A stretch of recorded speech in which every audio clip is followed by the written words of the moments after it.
just 3 minutes into military training, in front of the entire school of 3 billion people, you walked up to the aloof female instructor Lu Rushue and said, "Instructor Lu, I like you, can you be my girlfriend?" As soon as you finished speaking, everyone looked at you in disbelief, except for the aloof instructor Lu Rushue, who asked, "What do you like about me?" You involuntarily glanced down and stammered, "I like your long legs. I don't even know what I like about you." If it weren't for the system requiring you to confess to someone of the opposite sex within a minute, with immediate death as the consequence of failure, who would be foolish enough to confess in front of the entire faculty and student body? Just moments ago, the system issued the task, "Please touch the face of someone of the opposite sex within a minute, or face immediate death." In a panic, you stepped out of the line to find someone of the opposite sex to touch. Who to touch? The classmates just started their freshman year and are not familiar with each other. You slowly turned your head and finally focused your gaze on instructor Lu Rushue. At this moment, Lu Rushue was standing straight. She was in a bad mood today. She didn't want to be here as an instructor, but her sister insisted she come because her sister wanted her to find a boyfriend. She was feeling frustrated and had been wanting to vent her anger. At that moment, a boy unexpectedly stepped out of the line. "Muge, why did you step out of the line without my permission?" You walked up to Lu Rushue and said, "Instructor Lu, can I touch your face?" Just once. As soon as you said that, everyone's eyes widened, and Lu Rushue's expression turned cold as she asked, "Why?" "Because if I don't, I will die," you answered honestly. "What the heck? That's such a bizarre reason." The classmates burst into laughter. "Sure, I allow it," Lu Rushue replied, but in her heart, she was determined to deal with you if you dared. As the words fell, you finally took a breath, trembling as you reached out your hand and gently tapped her cheek. "Congratulations, host, task completed. Reward, random skill, Kung Fu Super God." You suddenly felt a surge of explosive power throughout your body, cracking your knuckles. Then the task was issued, "Please confess to this opposite sex within a week." Successful completion of the task will earn rewards.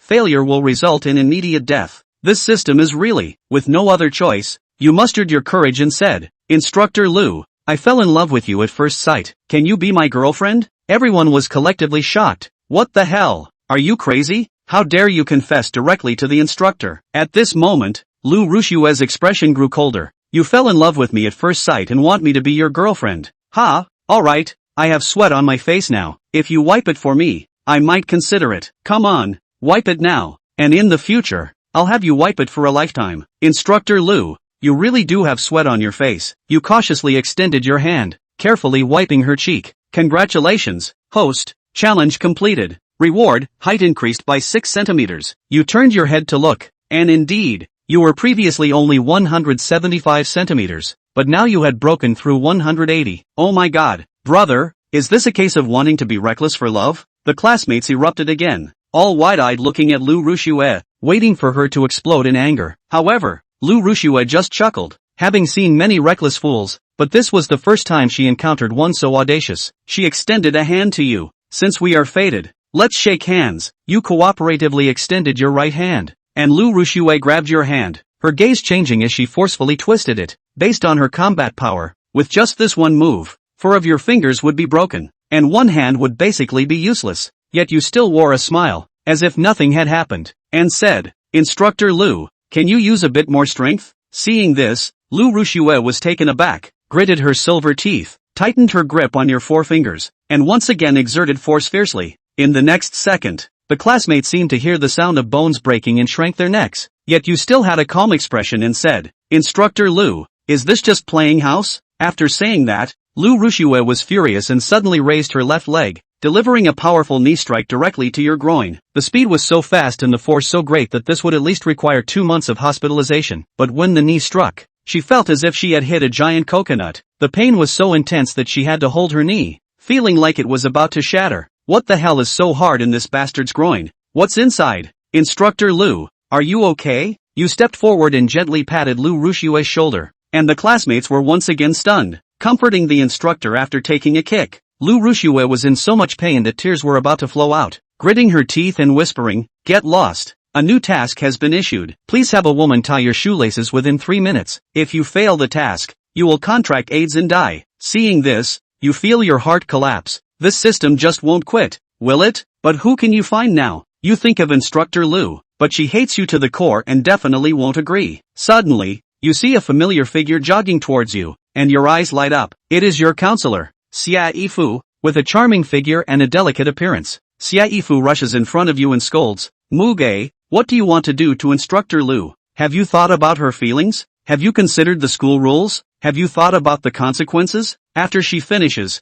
you chuckle. Sister Fu, don't be angry. Let's talk slowly. What did you call me? Xia Yifu raises her voice. Teacher Xie, you nod repeatedly. In fact, you and Xia Yifu are from the same hometown, and your families are neighbors. When you were young, you followed Xia Yifu around like a little shadow. You are not siblings, but you are closer than siblings. Muge, I just want to ask you, who gave you the courage? Xia Yifu points at your nose. Quickly apologize to Instructor Lu. This matter can be serious or trivial. If Lu Rushue doesn't forgive you, being expelled would be a light punishment. A warm reminder. There is only 1 minute left. Seeing this, you have no choice but to stand in front of Xia Yifu. Sister Fu, my shoelaces are loose. Please help me tie them, and I will apologize. Otherwise, I will confess to Instructor Lu. And if you disagree, I will go right now. Xia Yifu glares at you, then grits her teeth and squats down to tie your shoelaces. Suddenly, everyone around was stunned. Oh my gosh, Mu Gu, you are really bold. You confessed to Instructor Lu and even asked Teacher Xie to tie your shoelaces. Two goddesses are both surrounding you. Lu Rushue was so angry that her face turned red. I've seen bold people, but I've never seen anyone this bold. Mu Gu, just wait, I won't let you go tonight. She laughed in anger, threw down a sentence, and limped away. Instructor Lu, seeing this, Xia Yifu panicked, glared at you, and hurriedly chased after her. Congratulations, host, you have completed the task. Reward, random skill, wall running. You gladly accepted this, it was a good harvest, and with this skill, you could even fly. The boys surrounded you like a tide. Mu Gu, with two goddesses surrounding you, it must be really enjoyable, right? At this moment, Xia Yifu returned and shouted at the classmates, what are you making a fuss about? Go do what you need to do. Then she grabbed your ear. Do you know you just made a huge mistake? You chuckled. Sister Fu, since things are already like this, we might as well face it. Xia Yifu pulled you and walked outside. Hurry up and come with me to apologize to Instructor Lu. After taking a few steps, Xia Yifu's phone rang. She took out her phone and saw that it was a call from the vice principal, who is a relative of Instructor Lu. She answered the phone, and it turned out that the school leaders had already learned about your offense against Instructor Lu. The school leaders decided to expel you, and you must leave the campus within 24 hours. What should I do? Xia Yifu frowned, pacing back and forth, thinking it over, and decided to call Lu Rushue. Hello, Instructor Lu, this is Xia Yifu. What is it, Teacher Xie? Lu Rushue's voice was cold. Just now, Mu Gu offended you. I'm really sorry. I'm bringing him to apologize to you in person. Could you please not let the school expel him? No need to come. After dinner, we will meet at the 4th floor Kung Fu Hall of Wooding Restaurant. Let's not see each other. After saying that, Lu Rushue coldly hung up the phone. Xia Yifu was stunned. Lu Rushue was obsessed with martial arts and often practiced in the 4th floor Kung Fu Hall. Calling you over was still to punish you. Xia Yifu's eyes were filled with tears as she squatted down by the corner of the garden, frowning and sighing. Not only are you being expelled, but you also have to take a beating. Sister Fu, don't say that. You looked at Xia Yifu with concern. I can handle this. What can you handle? Xia Yifu looked at you with worry. You should go back to the dorm. Don't go anywhere. Wait for my call. Don't just stand there. Go, you jerk. Evening. Changbo walked out of the campus and went to the Wooding Hotel. He was ready to make more contact with Instructor Su so that he could solve the problem between them. The Wooding Hotel was a famous 5-star hotel with an opulent interior, and the owner was Su Yui's sister. Taking the elevator to the 4th floor, he strides towards the Kung Fu Hall. Walking around a corner, he stopped when he heard someone talking, a familiar voice. At first glance, it was Xia Yifu. A white shirt on top, black pants underneath, and a briefcase in his hand made him look very formal. So she's here too. Was talking to Su Yunan. Su Yu was wearing a one-shoulder white dress, carrying her hands behind her back, with a haughty face, like a princess high above the world. Instructor Su, I am responsible for Changba's mistake. Xia Yifu opened her briefcase and took out a document, handing it to Su Yu with both hands. This is my resignation report. I'm willing to leave the school and let Changba stay. Su Yu coldly said, I'm not a school leader, so what's the use of handing me your resignation? Instructor Su, who doesn't know that Principal Wu is your aunt? One phone call from you will make him give Changba a chance. Xia Yifu stretched her resignation in front of her again. Please tell Principal Wu that I can resign as long as Changba stays. Su Yeye glanced at the other party with admiring eyes, but still shook her head. I can't do that, and Changba must be held accountable by himself. Xia Yifu bowed deeply, holding her resignation in both hands and raising it above her head. Instructor Su, please. Su Yuy's eyebrows tightened. Seeing that Xiaofu had been bending over, she shook her head, took the resignation letter, tore it in half with a snort, and threw it in the trash bin next to her. Mr. Xia, for an asshole, is that all you need? Xiaofu breathed a sigh of relief. It's true that he's an asshole, but we can't watch him stay an asshole. Am I really an asshole? Changba couldn't hear any more and slowly walked up. Ding! Congratulations to the host. There's a new mission. Please grab 2 people of the opposite sex by the arm and walk into the Kung Fu Hall in half a minute. Ah! Changba was so shocked that he was about to explode. Dog system, you don't follow the rules. Are you addicted? What is it now? You're telling me to grab their arms and walk into the Kung Fu Hall? Complete the mission and the host can draw a prize. The mission fails. The host continues to roll up and go home. You told me to roll up and go home. And you are addicted to it. Dog system, you bull. There was no way around it. Changba could only harden his head and stride forward. In the moment Su Yui and Xiaofu exchanged words, he stretched out his hands and grabbed their arms as he walked forward. The movement was skillful, like grabbing 2 friends. Both beauties were taken aback and craned their heads to observe. For the first time in their life memories, they wanted to see which of the ruffians dared to grab their arms and move forward at the same time. One look, all almond-eyed. Frequent fighter, say asshole, asshole comes, and came in such an incredible way. Xiaofu was so angry that her willow eyebrows rose. Changba, are you crazy? Su Yui evening was even more flamboyant. Changba, I was thinking of forgiving you for the sake of Mr. Xia's face, but now you're stomping on your nose. Changba looked at Su Yui evening and then at Xiaofu. True to form, both faces were overflowing with anger, but both were beautiful. He smiled bashfully, didn't say a word, and continued to grab their arms, kicking open the door to the room and winding his way into the Kung Fu Hall. The front of the house is wide open. Ha, ha, ha. Inside, hundreds of youths in white Tai Chi uniforms practiced boxing together. The movements were all in unison, and together they let out a shout that was breathtaking. Standing at the front were 4 green and strong men dressed in black, each as imposing as a wolf. Noticing that Zhang Feng walked in grabbing the arms of the 2 beauties, they all couldn't help but stare. Upon noticing that one of the beauties was Su Yui evening, their eyes flashed with anger and together they turned their sharp eyes towards Changba. They had already heard something about Changba caressing Su Yui's face, and now he was actually walking over with his arm around Su Yui's shoulders. Frequent fighter, how crazy are you? Stand down. One of the big men with a beard waved his hand. The hundreds of youths immediately stopped practicing and quickly retreated in formation. In a short while,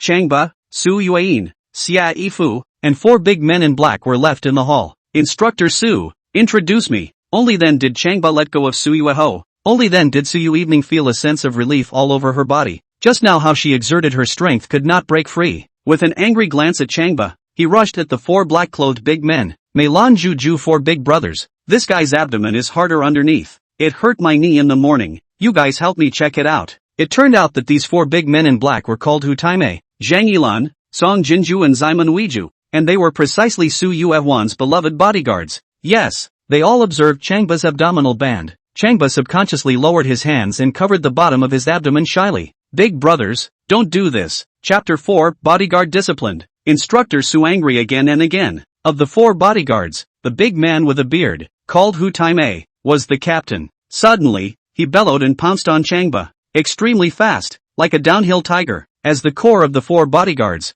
of course he had to take the first credit. Changba, run! Xiaofu had never seen this situation before, and was so scared that her legs went weak and she pushed up Changba. Changba didn't move at all, watching his opponent pounce. Changba! Xiaofu blared at Changba with tears in her eyes and cried, run away! The 4 main bodyguards, Meilan, Zhu and Zhu, are definitely all first-class experts. Any one of them can be used as one. With Changba's strength, he wouldn't even be able to beat the little thumb of one of them. But he's good. He's standing still. It's not waiting to die, is it? Sister Fu, don't worry. Changba shrugged his shoulders at her. It's just a few of them. I don't even feel like pretending in front of them. Ho ho ho. Hu Taimei, who rushed towards Changba, couldn't help it and actually laughed. This guy can't be a dumbass, can he? That's all you need to do to blow your mind? Once I arrive, you won't even have a chance to kneel down. Do you know that? Hu Taimei increased his speed and yelled, kid, try my bagua palm first. Xiaofu's hair stood up in fear at the sight. She felt that Hu Taimei's slap could send Changba flying. Even if you don't die from the fight, you'll still land in half a body. Stop.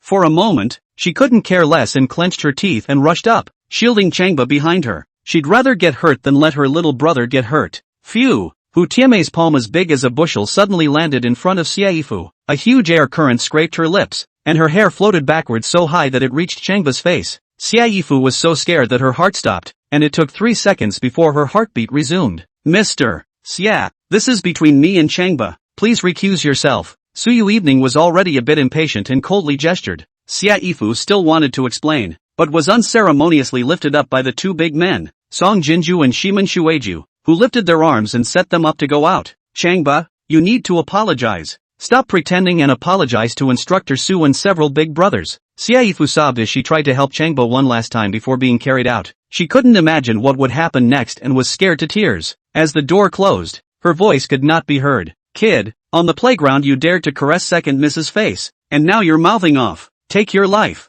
Hu Taimei bellowed and pounced on Changba once again. A palm, once again, struck out the lion's mouth. The wind is blowing, but, after typing it out, he froze. The front of the room was suddenly empty. Hit a blank. Turning his head, he looked in amazement. Changba stood right behind him, looking at him with a downward glance and a bashful smile. Su Yui took a look and was also shocked, obviously looking at Changba standing right in front of Hu Taimei. But as Hu Taimei struck the 8 trigram's palm, Changba's body completed the transfer in the blink of an eye. Phantom grandeur? Zhang Yilan and the fast-returning Song Jinju and Shimen Shueju also surveyed Changba in shock. Is this kid really something? Brother Taimei, that's not how the Bagua palm works. Changba grabbed Hu Tianmei's shoulder with one hand and his hand with the other, and instructed on the spot. When striking the Bagua palm, you have to forget about your own body as well as your opponent's body, and everything is randomized to make sure that the palm struck lands solidly on your opponent's body. Hu Taimei, of course, was not convinced and tried to fight her way out, but her body was no longer under her control.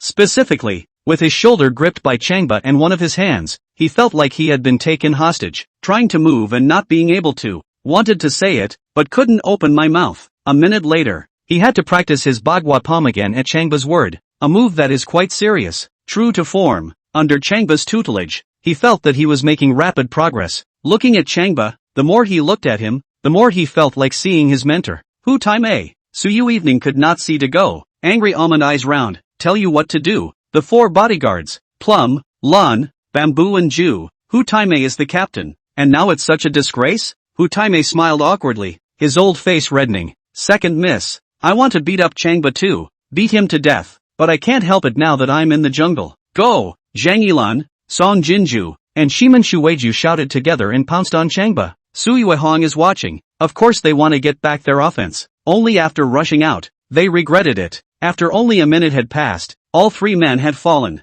It was not known whether it was hit with the hand or kicked with the foot, and they could not see clearly because Changba moved too fast. That is, they felt a lot of pain on their bodies after lying down. It hurts too much to stand up. What made their jaws drop even more was that Changba didn't even glance at them and was still instructing Hu Taimei to practice Bagua palm hand in hand. Sujunga? I wanted to see the image of Changba becoming a pig's head, but at this moment, her 4 bodyguards were in a worse state than a pig. What's next? Apprentice, how do you feel now? Changba asked, his hands firing. Hu Taimei felt the pain in his shoulder drilling through his heart, and nodded convincingly. It feels much smoother now. Thank you, master. Master? Master? When Su Yui heard this, she was so angry that she was about to vomit. The other 3 bodyguards all glared at Hu Taimei with hatred. It's so shameless. As the boss of the 4 bodyguards, you don't have any face at all. Originally, he was told to take the lead in teaching Changba a lesson, but now he is doing well, wagging his tail and calling Changba master. That's a mouthful. Go ahead and help a couple of your little brothers up. Changba patted Hu Tianmei's shoulder once and issued a command. Yes, master. Hu Taimei honestly went to assist a few juniors. Don't touch me. When Hu Taimei assisted Shimen Shueju let out an angry cry. When he came into contact with Hu Taimei, he felt ashamed and felt sorry for second Miss Su Yui. Now he's going to draw a line in the sand with Hu Taimei. Ask me to touch you? Changba swept a glance at Simon Bloju and walked towards him. Shimen Shueju instantly changed his face and smiled curtly. No, Changba, I'll do it myself. Call me what? Changba asked. Oh, my big brother calls you master, so of course I call you master as well. Oh, master. Simon Bloju replied with a smirk. It was really painful to take a hit just now. You don't know until you've been hit, but you're in for a shock. That's the kind of pain that no one wants to take a second time. Master. Zhang Yilan and Song Jinju both called out respectfully as well. We'll definitely be able to progress at a rapid pace when we learn martial arts from you in the future. Sujunga? The four bodyguards all call Changba master? This scene gives a very outrageous and exaggerated feeling, but it was happening right under her nose. Then look at their four major bodyguards, surrounded Changba shushing, pulling out cigarettes to pull out cigarettes, adding microblogging to add microblogging, one by one. They all do licking dog. Ding! Congratulations to the host for completing the mission. Is this the time for the lottery? Chapter 5, Instructor Su. I'll take you to pretend and fly. Draw. Changba was a little excited for his first draw. Inside his head, a large, colorful carousel began to spin rapidly. Stop. The big turntable came to a quick stop. A line of type appeared in the display. A message was drawn that in 2 minutes there would be a major fire on the 3rd floor due to human arson. Changba thought that it was not advisable to stay here for a long time and looked at Su Yui. Instructor Su, there's going to be a fire downstairs in 2 minutes. We're evacuating immediately now. What are you babbling about? Su Yui didn't believe it at all. You weren't honest in the playground. Just now you offended me once again. Now you must apologize. As he spoke, he had already grabbed Changba's arm. Changba's head was huge. Instructor Su, lives are at stake. It's important that we go downstairs first. Cut the crap. You're not going anywhere until you apologize. Changba shook his head and pulled out his cell phone to call Seifu, telling her to go down through the stairs at a rapid pace. This side had just persuaded Seifu to leave when shouts came from outside. Fire! There's a fire on the 3rd floor. Run! The voice was extremely urgent. As soon as Su Yui heard this, they all looked out the window. The fire was fierce. Smoke rolls in. The situation is critical. Sure enough, there was a fire. The fire was up in an instant. Su Yui glanced at Changba with eyes full of shock and was the first to rush towards the gate. All of you, follow me. Upon hearing this, Mylan, Bamboo, and Chrysanthemum all stood still and looked at Changba. Changba went to the back window and observed the fire outside. Did you not hear me? Su Yui rushed to the door and shouted at the 4 people of Meilan Juju. The 4 men remained standing still and looked at Changba. Su Yui's head was big and she glared at Changba again. Changba, you come with me too? Changba asked. Where to? Go to the main gate. Of course, and take the emergency exit. Hurry. Su Yui waved her hand quickly at him. Changba shook his head. Instructor Su, you didn't listen to me when I spoke just now. It's too late now, and it's even more dangerous outside the gates. You know dur. Su Yui glared at Changba and kicked the door open. Boom! A huge dragon of fire, wrapped in smoke, rushed into the hall. Back up! Su Yui immediately covered her mouth and nose and quickly backed away. Instructor Su, convinced or not? Changba asked. Su Yui smiled bitterly. This Changba is not only good at kung fu, but also has superb judgment. Where exactly is he? Feeling the smoke extremely pungent, she observed the front and rear windows. At this moment, trying to get out through the gate was impossible. And in those few short seconds, the hall had filled with smoke. Everyone was unable to breathe. Jump out the back window. Simon Bloja rushed to a rear window that was a little less smoky and peered down towards the bottom. The other bodyguards rushed over, craning their necks and peering down toward the bottom. At first glance, they were dumbfounded. This is the 4th floor. Jump enough to fall into a meat pie. But if you don't jump, you will surely suffocate in the hall. Both are dead. Which one to choose? Master, what do you think should be done? Hu Taimei looked at Changba and asked urgently. Changba pointed at Su Yui. Let Instructor Su speak. Su Yui walked to the back window and took a look towards the window. Her little face went white. If you jump, won't you die alive? She twisted her head and looked at Changba. Changba, what do you think? Changba said, pointing to the sycamore tree below. There's a sycamore tree down there. All 4 bodyguards jump to the tree and fight for once. Melancholia understands that there is a cushion of branches to keep from falling too hard. Su Yui asked. What about you? Me? Changba smiled bashfully. I'll jump down with you in my arms, and take you to pretend and fly with you. Already possessing the skill of flying through walls, he was going to try it. What's going on? Su Yui fainted. In this moment of life and death, this Changba fellow was even joking. Jumping off. That's pretending? That's a death sentence. Second miss. It's not too late. Hu Taimei exclaimed. Second miss. I'll jump with you in my arms. No. Su Yui flatly refused. If 2 people jump together, the weight increases and the danger will increase. You jump first. Hurry! The 4 major bodyguards, Meilan Juju, simultaneously knelt on one knee. Second miss. You jump first. When I tell you to jump, you jump. Su Yui suddenly had 2 eyes that spewed fire and her aura was overwhelming. Upon hearing this, the 4 of them, Plum, Lan, Bamboo and Chrysanthemum, all glanced at each other before they all looked at Changba. Changba said, you guys dance. Plum, Orchids, Bamboo and Chrysanthemum. 4 people no longer say anything. One stop and get up,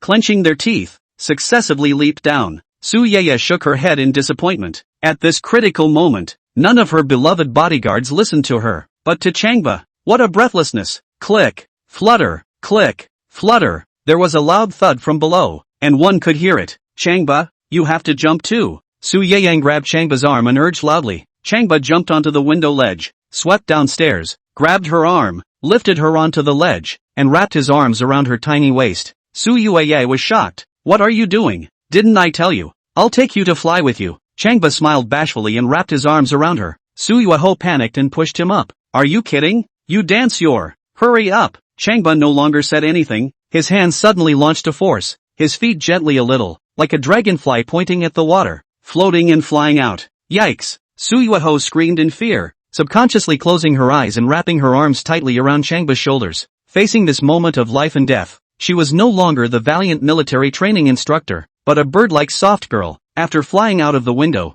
she subconsciously felt that she would fall with Changba, landing on the branches of the sycamore tree, smashing a branch, and finally landing heavily on the floor. It's over. It's over. It's all over this time. Falling to her death was just fine. What she couldn't accept was falling to her death with Changba. When she used to watch romantic tragedy movies, she saw the hero and heroine dying together, and she thought about herself encountering this moment and also living and dying with her beloved. But after 1,000 thoughts, it was Changba who was now dying along with him. Die a loser. Dead as a doornail. Just a few seconds passed and instead of feeling that vertigo, she felt as if her body had been hurtling through the air. What's going on? She opened her eyes suspiciously. Take a look and be dazzled. Instead of falling, she and Changba flew through the air, over the tops of the dense sycamore trees and toward the red banner hanging from the hotel across the street. You don't think so? Flying through walls? What about the wigwam? Is this a movie? Her almond eyes rounded and she glanced at Changba, who was hugging her tightly. At this moment, she realized that Changba's side face, although a bit dark,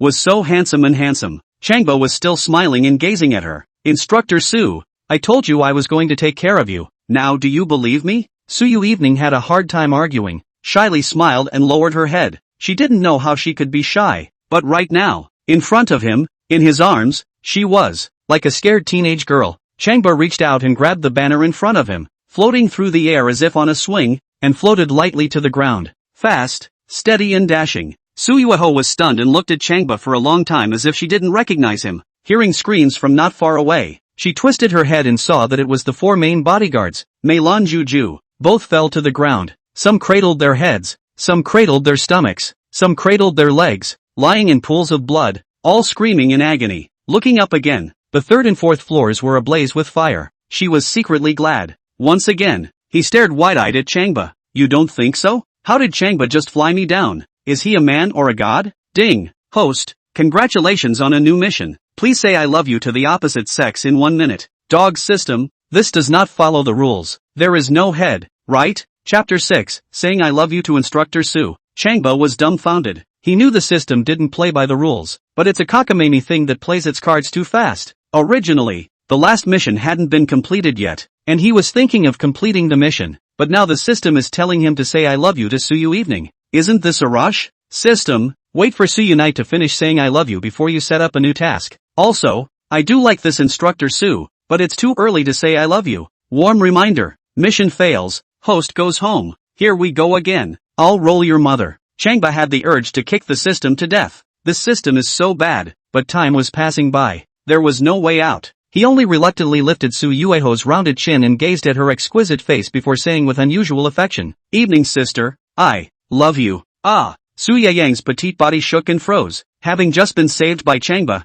Now that he suddenly said this to her, she was shocked and at a loss. Anyone else, a slap on the wrist, but the person in front of me is a lifesaver. But at the moment, it was like a dream and she didn't know what to do. Host, mission accomplished. Host, get rewarded. You're now a miracle healer. The Yellow Emperor's classic of internal medicine. The treatise on typhoid miscellaneous diseases. The Divine Husbandman's classic of the Materia Medica. The classic of acupuncture and moxibustion A and B. The post-elbow preparedness and emergency formulas. And so on and so forth, with anatomical dissections, acupuncture, cupping, and massages. All waterfalls of content pouring into Changba's mind. Changba was dizzy for a moment, and his heart was secretly happy. This makes me a miracle doctor? Changba, don't say that again. Let my sister know. You're dead. Su Yui pushed him away, covered her blushing face, and ran away. This asshole really does not follow the rules.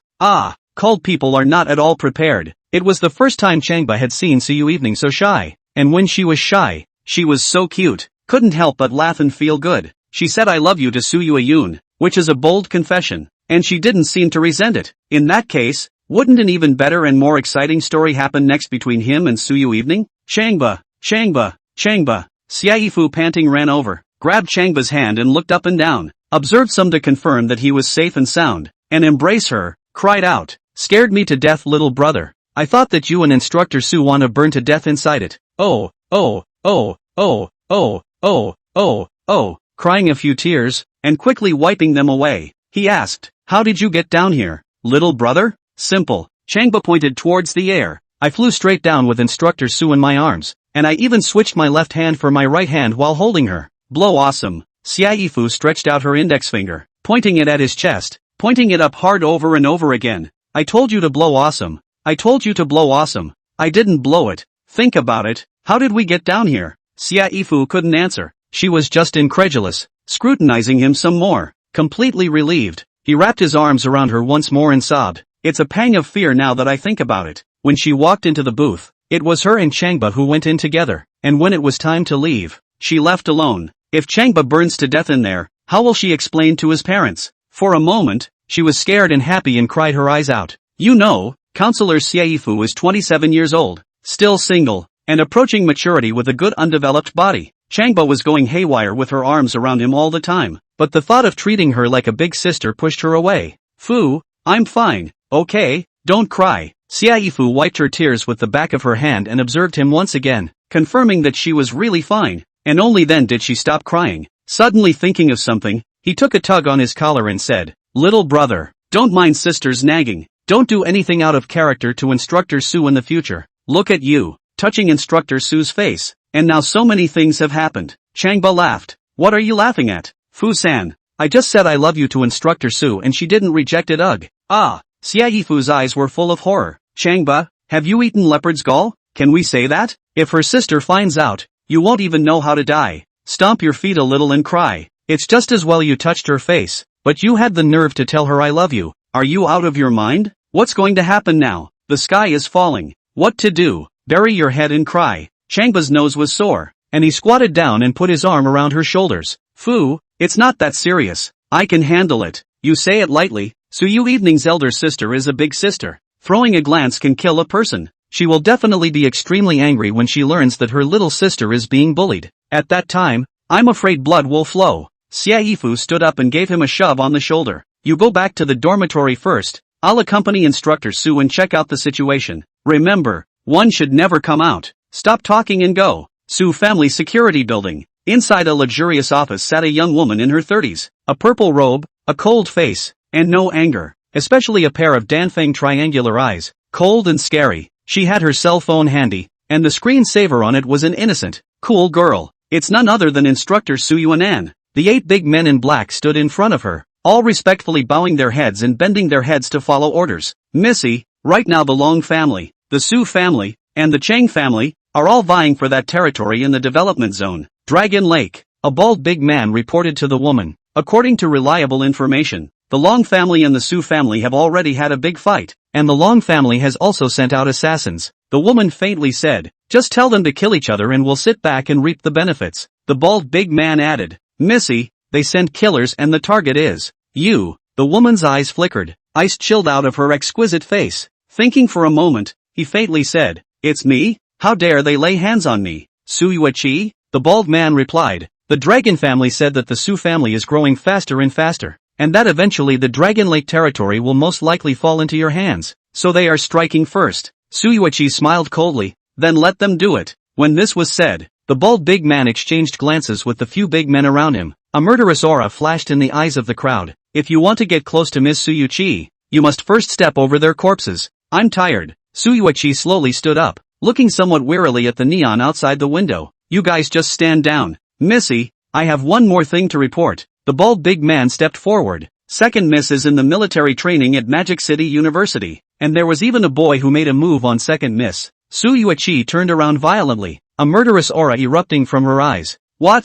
There's such a thing? What kind of person has that kind of guts? The bald man and the others were so scared that they bent down violently and held their breath. They knew Su Yui too well. She was a heck of a sister protector. Anyone who dared to harm her sister would be violating her scales. Because of this, Miss Tu has never had a strange male dare to approach her since she was a child. That student's name is Chang Ba, from a small remote town, with no background in his family. The bald big man reported once again. We also didn't find out what kind of remarkable skills he has, but he went so far as to caress the second young lady's face in full view of everyone, and said that he fell in love with her at first sight. As he expressed it, his fists and those of several of the big men clenched and cackled. So it's a rash. Su Yui flung her long skirt. Xiao Guangming, you personally send him out of the magic city and make him disappear in front of my little sister forever. Yes. Joe Bright turned and left. As Su Yui's core bodyguard, and as one of the chief kung fu instructors of the Su family security group, he didn't think that Changba was qualified to ask him to make a move at all. But the orders of the Lord cannot be disobeyed. He must now tell Changba to pay the heaviest price. Chapter 7 Mysterious Beater.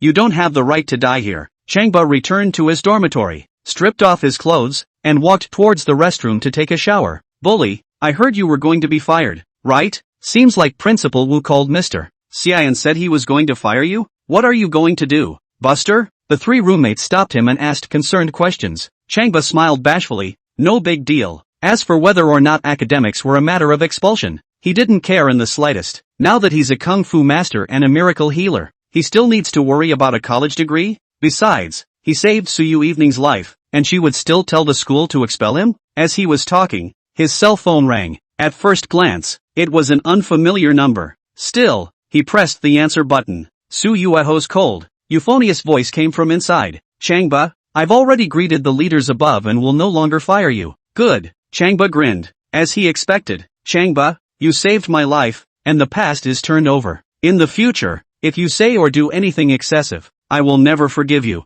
The phone hung up. The past turned over? Changba grinned again. Ha ha ha ha ha. Bah, you're great. It's 80% that the goddess instructor is in love with you. Look at that. Not letting you go at all. Knowing that, I should have stepped forward earlier to touch Instructor Su's face. Ha ha ha ha ha. All three roommates breathed a sigh of relief and cracked up laughing. Changba smiled back. Brother Ba, tomorrow morning's military training. Do you dare to caress Instructor Su's face again? Changba, it's time for you to kiss her and take it a step further, isn't it? Tell me to say it. Just confess. Say I love you and see how she reacts. All three roommates flirted. We'll see. Changba didn't know what was going to happen at the military training tomorrow morning, but he didn't dare to forget the big task, telling Su Yuihong to say I love you to him. He stripped off his clothes and headed for the shower, ready to take a shower. Old habit. He walks to the shower with no clothes on. Just 2 steps away, there was a knock on the door outside. He stopped. Who? Me. Xia Yifu. Changba rushed to get dressed. A couple of his roommates gave him a thumbs up. Bah, you're still great. It's the middle of the night and the counselor can come over to you. When did I ever get this lucky? Changba told them to off, opened the door to his room and walked out. Sister Fu, what time is it now? Why don't you take a break? Xia Yifu glared at him. Instructor Su contacted me just now and said that he would no longer expel you. So I came over here specifically to tell you. I already know. You know you're full and not hungry. And I came to also tell you that in the future you need to respect Instructor Su and not do something stupid like that again. Got it. Changba approached her. Sister Fu, this dormitory is too messy. I'll move in with you, okay? Cool off on one side. Xia Yifu clenched her silver teeth, reached out her finger to point it at his chest and turned to run away. This neighborhood boy just knows how to be naughty. Ha ha ha ha ha. Changba's bright laughter echoed down the corridor. After showering, he and a few of his roommates laid down to sleep. Inside the house, there was a lot of snoring. Outside the window, the moonlight was like silver. Sleeping in the middle of the night, Changba opened his eyes when he heard a rustling of footsteps coming from the walkway outside. After another listen, he gets up and goes to the restroom to pee, and then opened the door to the room and stepped outside to check it out. The hallway was lit, and in the light came a man in black, hooded head and black mask, only a pair of beady eyes visible. He was tall and strong and exuded an aura of depression. Su Yui evening would not call someone. Could it be someone sent by her sister? Changba watched the black-clothed man approach step by step, walked out of the room, closed the door, and faintly said, "Dude, don't cringe, have a conversation." The man in black sneered, both wanting to vomit. He thought that the student who caressed Su Yui's face must be very powerful, but the youth in front of him disappointed him greatly. About 5 feet 5 inches tall, how to look rustic in red pants and red flip-flops. The body was muscular but looked less explosive. It's so disappointing. What's even more disappointing is that this kid has no skill in his ass, and he still dares to pretend to be a pussy in front of him. If he was in the middle of nowhere, he could have just slapped him to death. He said coldly, "Kid, go to your room and get dressed while following me." "Where to? Take you out of Mordor forever." "What if I don't go?" The man in black stopped talking and quickly stepped forward, blasting his fist into Changba's chest. "The fist tells you how to go." Standing steadily, Changba waited for his opponent's fist to arrive and reached out to grab it. Look at the ease of writing, like grabbing a little kid's hand. Click! The sound of a fracture came out from a forceful hand. The man in black felt his hand ache and clenched his teeth, screaming darkly as he quickly retracted his fist. One look at the fists in horror. The fist had been crushed and drooped helplessly. How explosive does it have to be? At this moment, he realized that he was simply no match for his opponent. Even if he had 100 of them, they wouldn't be enough for him to fight alone. Who the hell is this guy? How inscrutable is Kung Fu? The black-robed man felt incredulous. His eyes rounded as he sized up Changba. "Brother, take it easy. I'm still saying the same thing. Take your time when you have something to say." Changba walked towards the other. "Tell me who sent you." "Go to hell." The man in black suddenly flashed out a short splinter and stabbed Changba straight in the throat. "You want to kill me?" Changba cocked his head and snatched it away, reaching out to place his palm on his opponent's chest, gently, softly, like a caress. However, a thud only came out from the black-clothed man's body,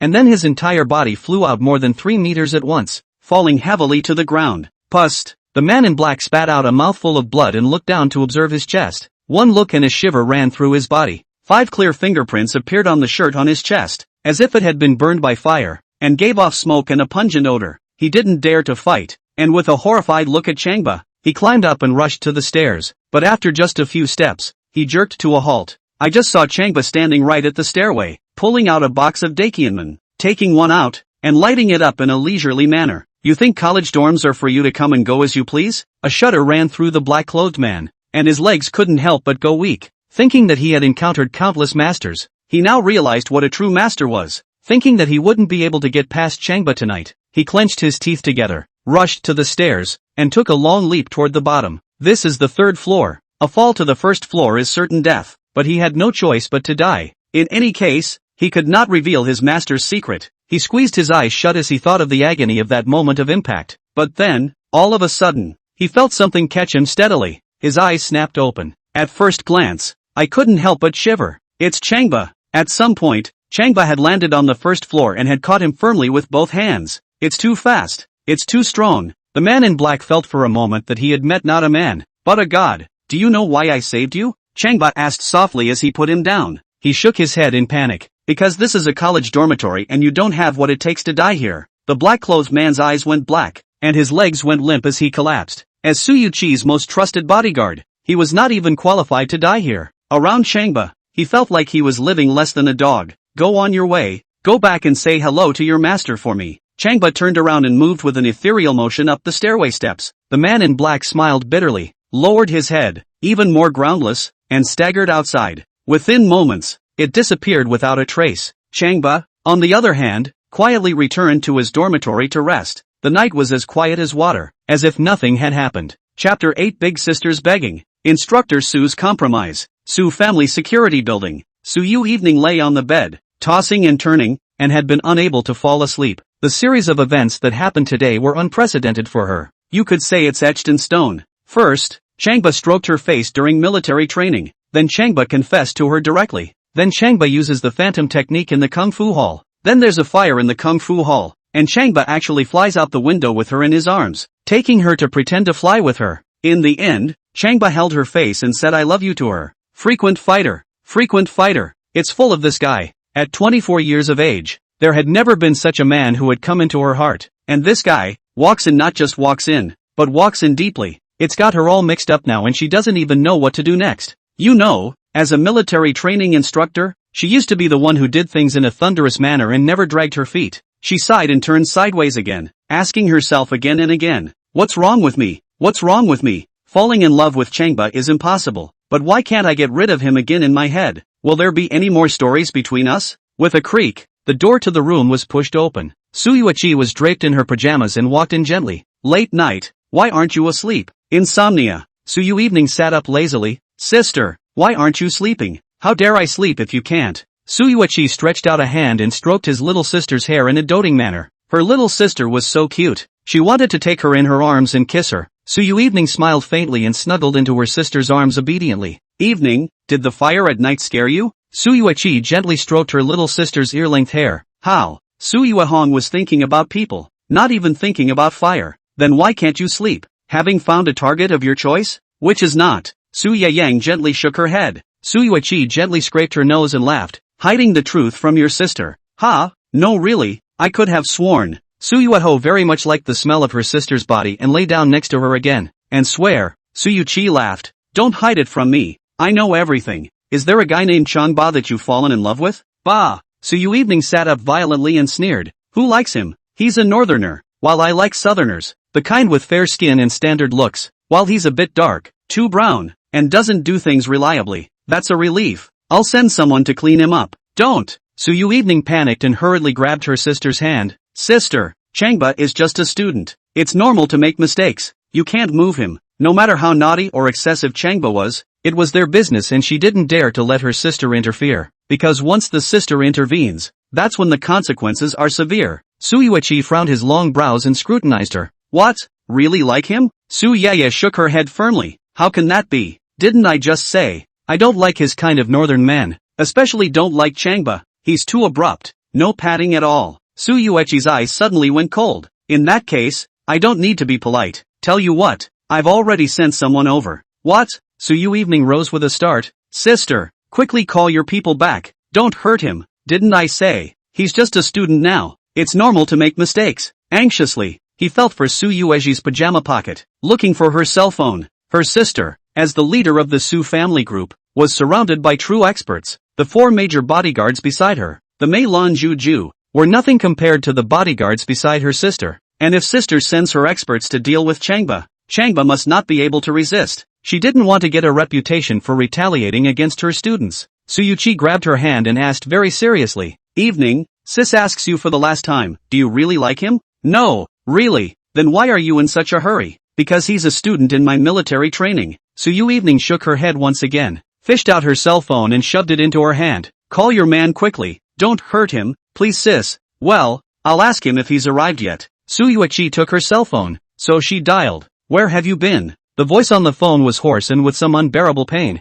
Missy, I just came back and was about to change my clothes. Come immediately to my bedroom door and report in person. Su Yui finished hanging up the phone and sighed. Little sister, I'm sorry, but your student will definitely be in a bad way this time. Su Yui was even more worried. Worriedly and quickly put on her shoes and trotted out of the bedroom. She opened the front door and looked down the hallway, wanting to be the first to hear from Changba. Less than 5 minutes later, a man in black stumbled over. One hand was still holding the wall, and his legs were trembling. It was Su Yui's beloved bodyguard, Xiao Guangming. The sisters took a look and were alarmed. How did Joe Bright get hurt? It's Changba who should be the one with the worst case scenario. Missy. Xiao Guangming stepped forward and lowered his head with a lopsided face, his gauze-wrapped right hand shivering. Joe Bright, what's wrong with you? How did you turn into this bear? Su Yui scolded loudly. As her beloved subordinate, who would either ride out the victory or die in battle, how could he appear so disgraceful? Joe Bright flopped down on one knee. Eldest miss, I went to look for Changba and saw him as well, but I'm no match for him. He held my right hand to pieces and sent me flying with another slap. Moving his right hand away, he opened his chest, allowing Su Yui to check the wound on his chest. Su Yui took a look and sucked in a breath of cool air. Su Yui took a look and was also stunned. Only an extremely clear palm print appeared on Xiao Guangming's chest. Red, like blood-stained red. No way. Su Yui didn't believe that a freshman would have such good kung fu. I know all the top masters inside the Magic City. It's simply impossible for a freshman like Changba to have such powerful internal kung fu. Su Yang, on the other hand, frowned with a beautiful frown, remembering the scene where Changba took her and flew out of the window. Is Changba really an unparalleled master? Missy, Xiao Guangming was in tears. I fought him with my own eyes and experience. No, Su Yui still didn't believe it. You must have misread it. There must be some kind of expert hidden around him. You quickly send someone to investigate. Yes. Joe Bright struggled to his feet and turned away. Walking 2 steps, he stopped violently again. By the way, Missy, Changba has one more thing to say. He called me, to tell me to give you my regards. Su Yui's eyes flinched. Arrogant. Changba is too arrogant. She was going to meet this arrogant person for a while. Sis, there was a fire in the hotel, and Changba flew out of the window with me in his arms, and landed firmly on the ground. Su Yui recalled the events of that time and was still a bit scared. At that moment, I was wondering if he knew lightweight skills. Su Yui sneered. Impossible. An 18 or 19-year-old freshman can't be that powerful. I still believe in my judgment. There must be a mysterious expert beside him. Suddenly thinking of something, she grabbed her by the shoulders. Evening, tomorrow's military training. After the afternoon is over, you invite him to come over as a guest. I want to see this person with my own eyes. Su Yui nuzzled her red lips and shook her head, returning to the bedroom and slowly sitting down. Su Yui followed. What's wrong? I don't have a well with him. Su Yui has already thought about it. Tomorrow military training. She will not take care of him at all. Even more so, she dares not him to say a word. Evening, my second miss. Sister begs you, okay? You don't like him, sis likes him, okay? Su Yui sat down and wrapped her arms around her shoulders, grunting and begging. A killing iron lady, in the little sister side actually spilled. The softness of the little woman is undoubtedly. Su Yui closed her eyes and pursed her lips. I'm really afraid of you. Well, I'm just going to tie him up tomorrow. Chapter 9, Class Flower in a Coma. Today is a good day. Hello, Ba, you look so handsome today. Big brother Changba, will you touch Instructor Su's face today? After breakfast, as Changba walked towards the playground, many students greeted him. You know, since Changba caressed Su Yui's face yesterday, he was famous. Too many students wanted to catch a glimpse of Bully. Even many of the military trainers wanted to recognize this person. As for Changba, he carried one hand on his back and walked idly, just smiling faintly and waving his hand at everyone. Noticing that Su Yui was already standing on the playground, he quickly walked over. Su Yui had been quietly observing Changba,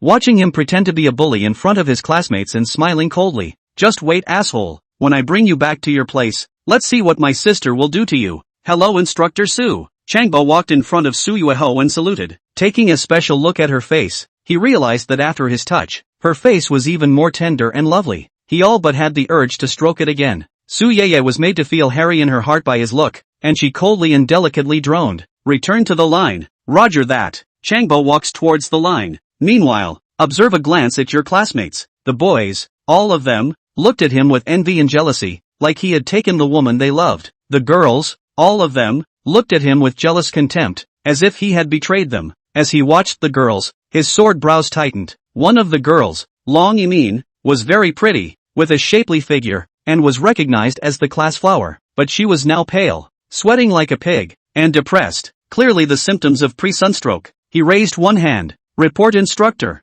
Su Yui looked at him coldly. It's you again. What's the matter? Changba pointed over. Long Imin is not feeling well and needs to rest now. Su Yui sneered. Student Changba, just looking at pretty girls, right? Ha ha ha ha ha. The students laughed. Long Imin instead glanced at Changba with a grateful look before gritting her teeth and holding on. Seriously. Attention. At ease. With Su Yui's shout, the students didn't dare to laugh anymore and stood up straight in a disciplined manner. A new day of military training has begun. After 10 a.m., it was even hotter. The sun was baking like a furnace. Flutter. Suddenly, there was a muffled sound from the ranks. A girl fainted. Emin Long has fainted. The class flower has fainted. The body is convulsing. The students were suddenly screaming in fear. Seeing this, Su Yui rushed forward, and the two girls lifted Long Imin and carried him to the shade of the tree. And water, and face washing, and pinching. But 3 minutes had passed and Long Imin was unresponsive. Su Yui and the girls panicked and rushed to call for an ambulance. The students gathered around,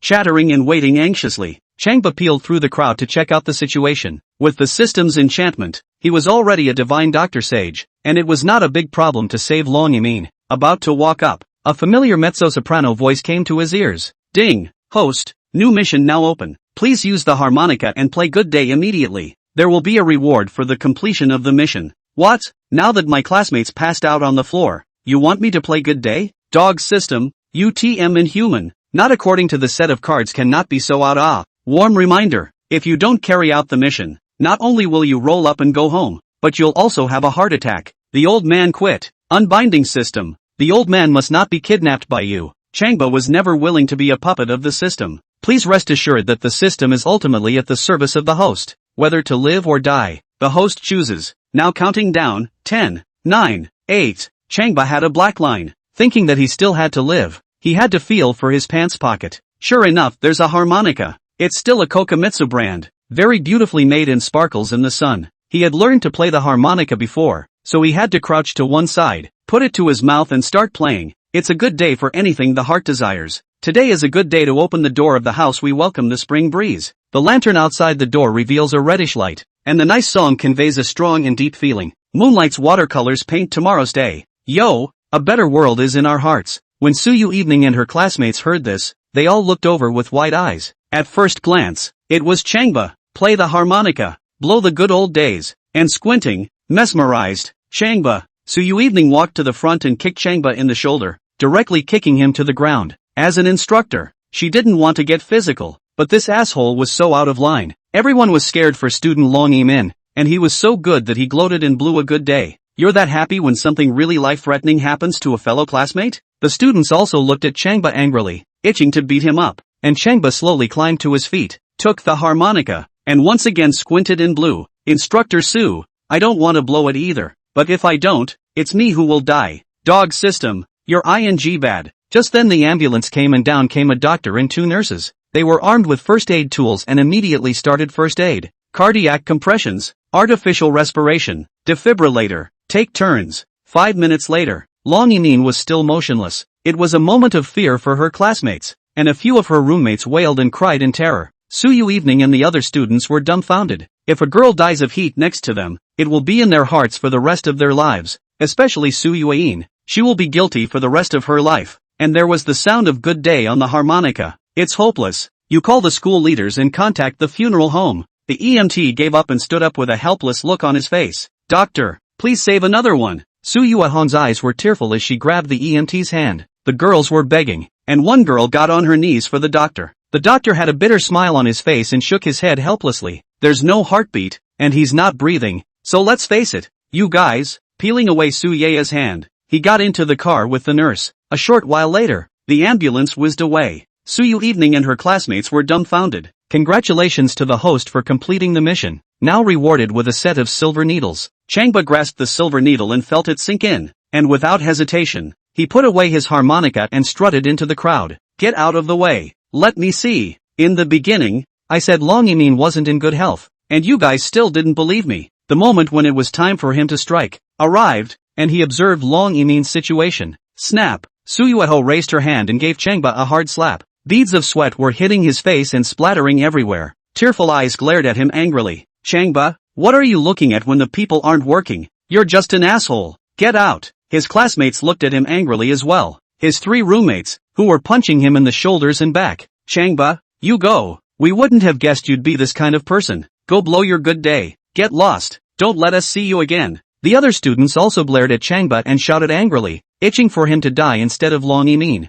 Chapter 10, Silver Needle Out, Life I Have. Changba had a calm face as he looked at Su Yui. Instructor Su, I can save Long Min. What will you say after that? Su Yui said, I'll do whatever you tell me to do. I asked you to say I love you to me. Changba made a direct offer. Su Yui was unambiguous. It's okay. I'll say I love you 100 times, as long as you revive her. Changba stopped saying anything and squatted down next to Long Min, taking her pulse. Stop pretending. Never heard of you as a doctor. The ambulance is gone. The body is cold. And you're going to bring someone back to life? The students all stared angrily at Changba and bellowed. Changba ignored them and pulled out his silver needle. As the silver needle appeared in the air, a strong light shot out, causing Su Yui and her classmates to feel their eyes sting and subconsciously take a step back. Suoso, Bai Hui, Neguan, Guan Yuen, Shun Ke. Changba used needles on each of these points. In the past, he hadn't even seen silver needles a few times, let alone using them. But now he was a divine healer with the help of the system.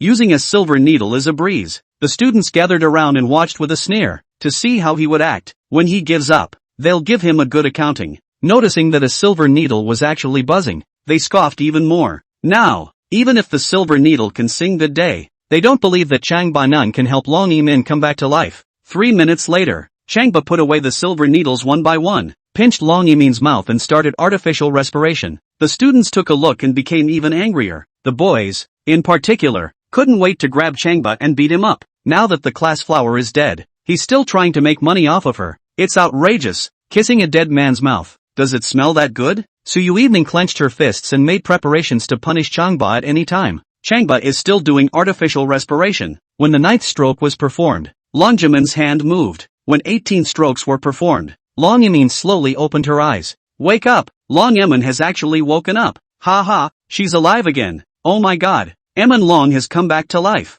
The students were in tears and cheering. Su Yui pounced up and embraced Long Emin, so excited that her eyes were tearful. Emin, are you alright? Scare me to death. Bah, you're too good. I just realized you know acupuncture. Brother Bah, so you're a divine doctor. Changba, you're incredible. Amazing. I'm sorry for just now. Brother Bah, I was too rash. I thought I was in for a joke when you played the harmonica, but I didn't know you were celebrating early. Brother Bah, I'm sorry just now. I misunderstood you. I solemnly apologize to you. A group of students surrounded Changba, some holding hands, some putting their arms around his shoulders, praising and apologizing, and Changba just smiled blandly, glanced at Su Yui and turned to walk away. The system told me to be a licking dog, and I played you all like monkeys. Changba, Su Yui called. Changba didn't stop and continued to walk forward. My face was still burning hot, like it was on fire. There was an acacia next to him, and he sat down in the shade and rested. He was feeling a little tired from the acupuncture and artificial respiration just now. Noticing Su Yui's quick steps, he twisted his head. That was a hard slap just now. Changba, I'm sorry about earlier. Su Yui walked over to Changba's side, squatted down, and looked at him with apologetic eyes. Just now, Long Emin fainted. She and her classmates were anxious, and Changba even played the harmonica. He blew it. He blew the good old days. In a fit of pique, she slapped him. Who would dare to think that a day with a standing bully is a good day? Changba lowered his head and didn't say anything. It must have hurt? Su Yui glanced at the fingerprints on his face and pulled out a wet wipe, gently wiping Changba's faceplate. Changba pretended to be shocked and reached out to grab her small hand. You touched my face? Su Yui's face was hot and red. No, I'm wiping your sweat. Wiping sweat is wiping sweat. Don't you touch it. I am just wiping my sweat. Su Yui was just worried to the point of offending Changba and did it carefully. Your little finger touched my face. A little finger touch is touching? Su Yui fainted and wanted to draw back her small hand, but she couldn't draw it back for a while, so she had to let him grab it. In the past, she would never let a man grab her jade hand like that, but now, Changba saved Long Emin's life, which is also equal to saving her Su Yui, so let him arrest him. Anyway, it's just for a little while. It's better than touching your face. Changba, in order to express my apologies, after school this afternoon, I invite you to have dinner at the place where I live. Do you see? Su Yui was afraid of rejection, like a shy flower, slowly lowering her head. Her sister had given her a deadly order that she had to bring Changba back, so now she had to seize such an opportunity. Changba pulled out his cell phone. Then let's add WeChat first. Su Yui realized that there was a scene, quietly smiled, took out her phone, and added friends with him. After 2 years of being a military instructor, this was the first time she had ever added a boy as a friend. Changba, so you promise? Let's not talk about that. It's time to fulfill your promise, right? The Changba book is back to business. He waited for Su Yui until now, just to hear those words, I love you. As long as Su Yui said I love you, then he had completed his mission in advance. Su Yui's face was red, biting her lips and lowering her head. Saying I love you is far from a good idea, and she still rejects him in her heart. No, I love you. She'd promised in front of all those people. She remembers very clearly. At that time, she promised that as long as Changba saved Long Emin, she would not say I love you once, or even 100 times, without any ambiguity. Instructor Su. Just when Su Yui was hesitating, an enchanting figure came running in a robust manner. They turned their heads to see that it was the counselor, Xia Yifu. Instructor Su. As soon as the student called me, I ran over. Is Long Emin alright? It's okay, I'll show you. Su Yui led Xia Yifu towards her classmates. As for Changba, he looked at Xia Yifu's back with a bitter face. Fusan, you've come at a bad time. 10 or so minutes later, Xia Yifu came over with a smile on her face. Changba, when did you learn acupuncture? It's quite divine. I'll treat you to a chicken thigh for lunch. Changba Halo, don't say you're treating me to a chicken thigh. I don't feel like eating your thigh. What? Xia Yifu clenched her silver teeth and grabbed his ear. Brat, is that how you talk to the counselor? Believe it or not, I'll expel you. Mr. Xia, stop it. Su Yui walked over quickly and pulled away Xia Yifu's hand. After all, Changba students saved Long Emin's life. We can't let the hero sweat and then shed tears. Xia Yifu laughed and grabbed her hand. Long Emin was sent to the hospital. We have to go over and take a look. Instructor Su, what do you say? And I certainly don't feel comfortable going with you. When Changba heard this, he didn't agree and went forward to grab Su Yui's hand. Instructor Su, you haven't said that sentence yet. I've been waiting for you. Chapter 11, Instructor Su says I love you. Let go. Fu pointed at Changba. Dare to grab the instructor's hand. It's against you. Do you hear me? I'm telling you to let go. Changba disliked. This has nothing to do with you. What doesn't matter? I'm your counselor and your sister. I have everything to do with you. Fu stood in the middle of the two men and looked straight at Changba. Tell me, what did you call Instructor Su for? Honestly, Su Yui snickered. Only now did she believe in the relationship between Changba and Fu. It turns out that Fu was really Changba's neighboring sister. No wonder she was willing to quit her job for his studies. You let her speak for herself. Changba pointed at Su Yui Hong. Instructor Su, tell me what he's calling you for. Tell me the truth and I'll do it for you. Fu looked at Su Yui with great righteousness. Su Yui shook her head. It's nothing, Mr. Xia. This matter is between Changba and I. You don't say, do you? It's really nothing. I already know all that. A classmate just told me that you guys made a bet that Changba wanted you to say I love you to him, right? Su Yui's face was so hot that she couldn't help but cover her face. It's a shame that this has gotten out to everyone. Instructor Su, I for one have a spirit of contract. Fu grabbed Su Yui's arm with a serious face. Whether you love Changba or not, as long as you made a bet, as long as you lost the bet, then you have to fulfill your promise. Su Yui's cheeks turned red and she couldn't help but lower her head and, that's a lot of words to call out. If you say you love him, you just admire him in your heart. You don't feel love yet. If you don't say you love him,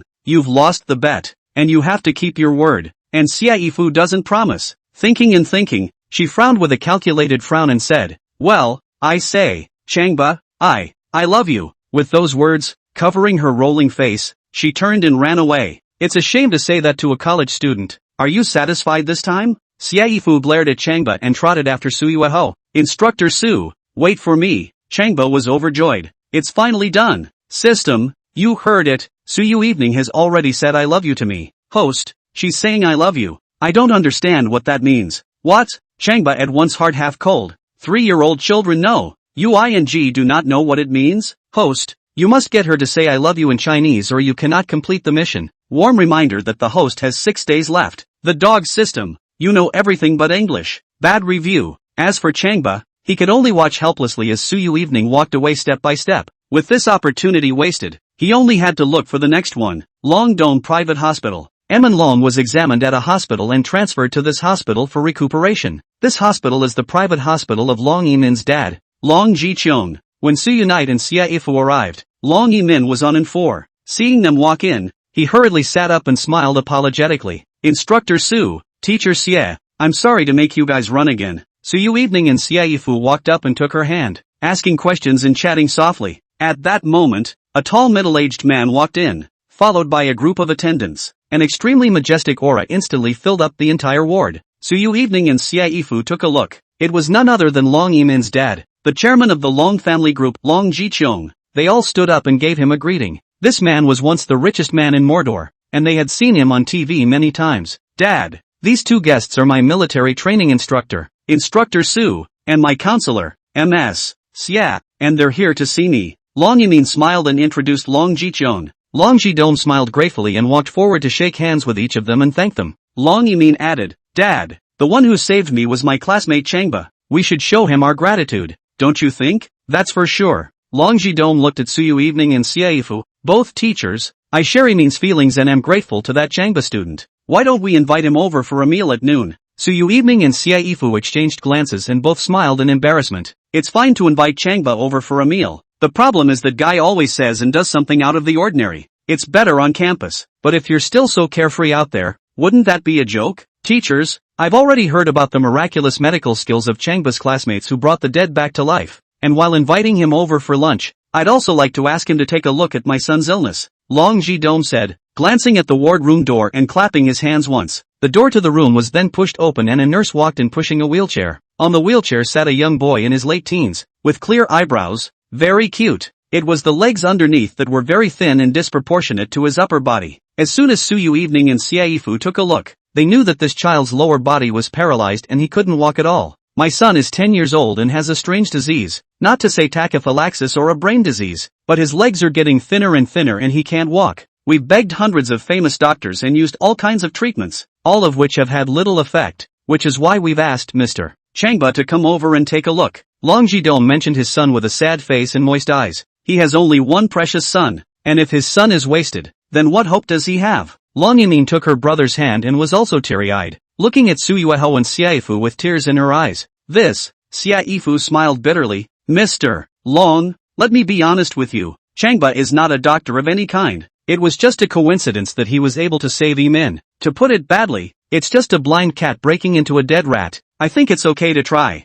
Su Yui held a different opinion. Walking over to the little boy, he lovingly stroked his head. Changba helped Emin come back from the dead by chance. So isn't it fate that he and this child have a connection as well? Long Ji-dome was overjoyed. Instructor Su, then please give him a call, okay? Instructor Su. Xiaifu pulled up Su Yui's hand and gave her a wink. You still don't know whether Changba is reliable or not? Su Yui shook her head. I know about Changba. When he's not reliable, he's less reliable than anyone else. But when reliable, no one is better than him. Xiaifu fainted, letting go of Su Yui's hand and sighing softly. Alright then, you get him over here. You're responsible for anything that happens. Mr. Long. Standing behind Long Ji-cheong, a middle-aged woman wearing glasses and a white lab coat coughed and said, I've been studying acromegaly and neurological diseases for more than 20 years, and a case like young Master's is extremely complicated, so I'm afraid that calling a college student who isn't a doctor over to see him will do more harm than good. With a cold smile, he added,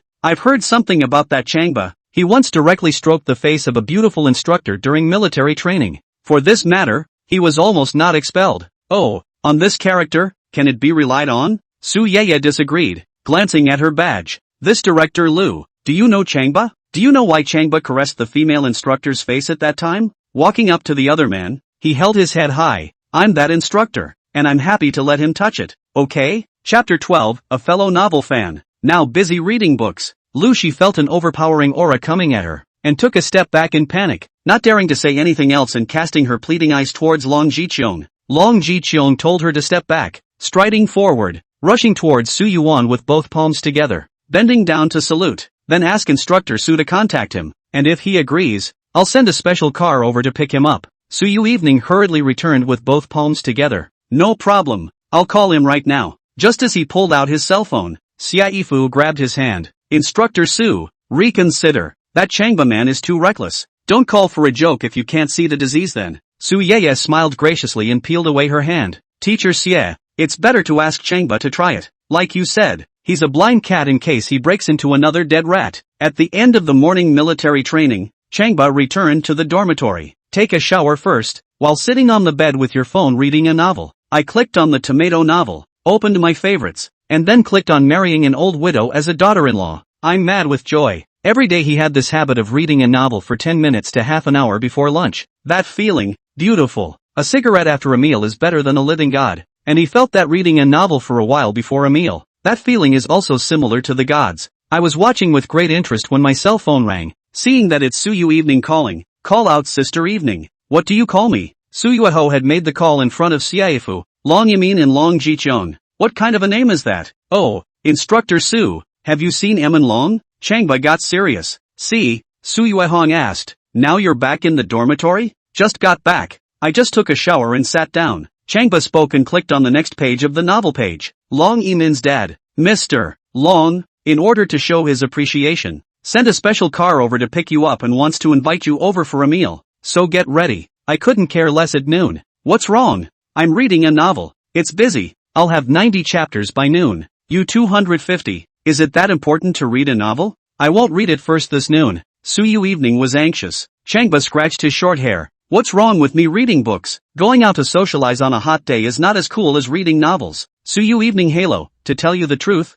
Long Yamin's little brother is suffering from a strange disease, and her dad wants to ask you to come over and give him a look. Ha! It wasn't true that Changba could heal now, but he didn't think about saving lives every day. Growing up, he never dreamed of being a doctor. Shaking his head, he sighed. Don't you know if I'm a doctor or not? Su Yui grunted in dissatisfaction and asked, do you know anything about silver needles? No, a little. Can you read? A little. Then why don't you come over here and save the day? I'm not a doctor. And besides, you know I'm a freshman now, and school is a priority. Not listening, right? Su Yui suddenly raised 8 decibels. I'll go over and tie you up. Do you believe me? Changba is not in a hurry. You come over and tie it up. I'm not going either. Last time I made a bet. I promised to say I love you to me, but I ended up saying English to cheat. No fun. Su Yui's face heated up and she cursed an asshole. At this moment, she was riding a tiger. Let's not ask Changba to come. She has promised Long Jicheong and Long Yimin. Call Changba? The guy forced her to say what she didn't want to say again. Seeing Long Jicheong and Long Yimin, as well as that little boy, all looking at her with eyes full of expectation, she clenched her silver teeth, hardened her heart, and promised, "Tell you what, you save little brother Long Emin, and I'll say that in Chinese. A deal?" Changba's spirits rose. A gentleman's word is his bond. Changba was overjoyed, rolled out of bed, kicked on his slippers, and walked quickly out of the dormitory. He could not change his clothes and immediately rushed to the hospital. Inside the hospital room, Su Yu's face was delicately red after she hung up the phone. Like a thief, he scrambled towards the restroom with his head down. The fact that she had just made that kind of promise to a boy worried her. What if Changba succeeds? She had always been fearless, but now her heart was in a panic. That Changba was such an asshole, forcing her, a majestic and beautiful instructor. To this point, Instructor Su, why did you bet with Changba again? Xia Yifu followed. I'm not trying to help Long Yimin. Su Yu smiled bitterly. In fact, their Su family and Long Yimin's Long family had a conflict. One could even say that there was hatred. She wanted to have a change of heart by helping Emin Long. I have a feeling that Changba can't possibly cure Long Yimin's little brother. Xia Yifu frowned her pretty eyebrows and let out a long sigh. We'll see later. Su Yu looked at the Rolex on her wrist and walked to the faucet to wash her hands. When they returned to the ward, a curly-haired young man with a majestic figure carrying a briefcase walked quickly to Long Jicheong's side, bent down and whispered a few words into his ear. Long Jidom asked them to wait for a moment and walked out of the room to the next lounge. Mr. Long, we've bid on that piece of land in Longhu. Here's the contract. The curly-haired youth opened his briefcase, took out the contract, and handed it to Long Jicheong with both hands. Long Jidom took it and opened it to look at it without any joy on his face. Longhu is in the North City Development Zone, covering an area of more than 2,000 acres, is the most fertile piece of land in the development zone. Now the Long, Su, and Cheng families were all eyeing this plot of land, all willing to take it at all costs, especially Su Yui of the Su family, who made a poisonous oath to get that piece of land. One must know that the piece of land at Dragon Lake used to belong to Su Yui's grandfather. 20 years ago, the Su family group suffered a change of heart and he had to sell the land cheaply to others. Now that Su Yui's wings were growing, she naturally wanted to reclaim what belonged to their Su family. Long Jidom took another look at the hard-won contract and asked, "What's Su Yu's reaction now?" "Pressing on, but dark," the curly-haired youth replied. Long Jidom twisted his head to look at the door of the room and lowered his voice to ask, "You called for a visit to her. What is the situation now?" The curly-haired youth smiled sardonically, a murderous aura erupting from his eyes. "What should be bought and paid for has already been bought and paid for, and will be put into action tonight." Long Jidom nodded in satisfaction, a hint of a smile surfacing on his gloomy faceplate. "Mr. Long," the curly-haired youth thought of something, stepped forward and whispered in a low voice, "Instructor Su is Su Yui's own sister. Should we, on her?" "No," Long Jicheong flatly refused. "Our four great clans have an agreement that misfortune is not as bad as family members. No matter what, we must not harm her family." Stretching out his hand and pointing it at Wei Jian's eyes, he coldly said, "Wei Jian, this is the bottom line of the four great families. Be sure to abide by it." Wei Jian lowered his head, a lecherous smile flashing in his eyes. "Yes." Long Jidong walked over to the back window and looked out over Long Lake in the distance, thinking of the legal procedures in the open, and then thinking of the sword in the dark. His face became even more gloomy, and he put his palms together and made a wish. "Getting Long Lake and helping my son recover are my two biggest wishes for Long Jidong. Hopefully, I'll be able to have a double celebration today." Chapter 13 Changba, like a character from a manga, Changba took a special car and arrived at the Dragon Dome Private Hospital, accompanied by the staff. He walked towards the inpatient building and prepared to take the elevator to find Su Yui and Xia Yifu. Noticing that they were standing near the elevator waiting for him, he waved at them. "Two sisters, it's been a long wait." Su Yui and Xia Yifu took a look, and were both angry and amused. By all accounts, having received an invitation from Long Jidom, Changba should have attended in full costume. Even if you don't dress up, you have to wear something formal. Even wearing a college uniform will do. But he had a white sweatshirt on top, big red pants underneath, red flip-flops on his feet, and very hairy legs. So how could he look sloppy? Looked less like a college student and more like a young migrant worker. "Instructor Su, I told you he was unreliable. How's that?" Xia Yifu grumbled in dissatisfaction. "You say, just like this, how can I meet Mr. Long?" Su Yui glared at the approaching Changba and chastised him. "Changba, Mr. Long invited you, and this is what you're wearing over here." Changba shrugged his shoulders. "Call me up or not? If you don't, I'm going back up. Don't delay me from reading my novel." Fiction, fiction, fiction. Can I help you eat or can I help you drink? Su Yui grabbed his arm and just pulled towards an elevator. Hurry up. General Manager Long is waiting impatiently. There's no way around it. It's a time crunch. Let's meet first. Xiaifu also grabbed his arm and warned. Changba, you can be big-headed down below, but not when you're up there. That's Mr. Long, one of the richest men in Magic City. A super big brother. You have to be 12% respectful. Got it? He invited me here. Otherwise I wouldn't have come. Changba stopped in his tracks. Move. Su Yui and Xiaifu held him hostage and walked into a special elevator. When they came down quickly through this elevator. There was a large mirror inside the elevator, and as they stood inside the elevator, they all noticed the three people in the mirror. As soon as she looked in the mirror, Su Yui closed her eyes with an icy face, while Xiaifu snorted and laughed. Su Yui was dressed in black sportswear,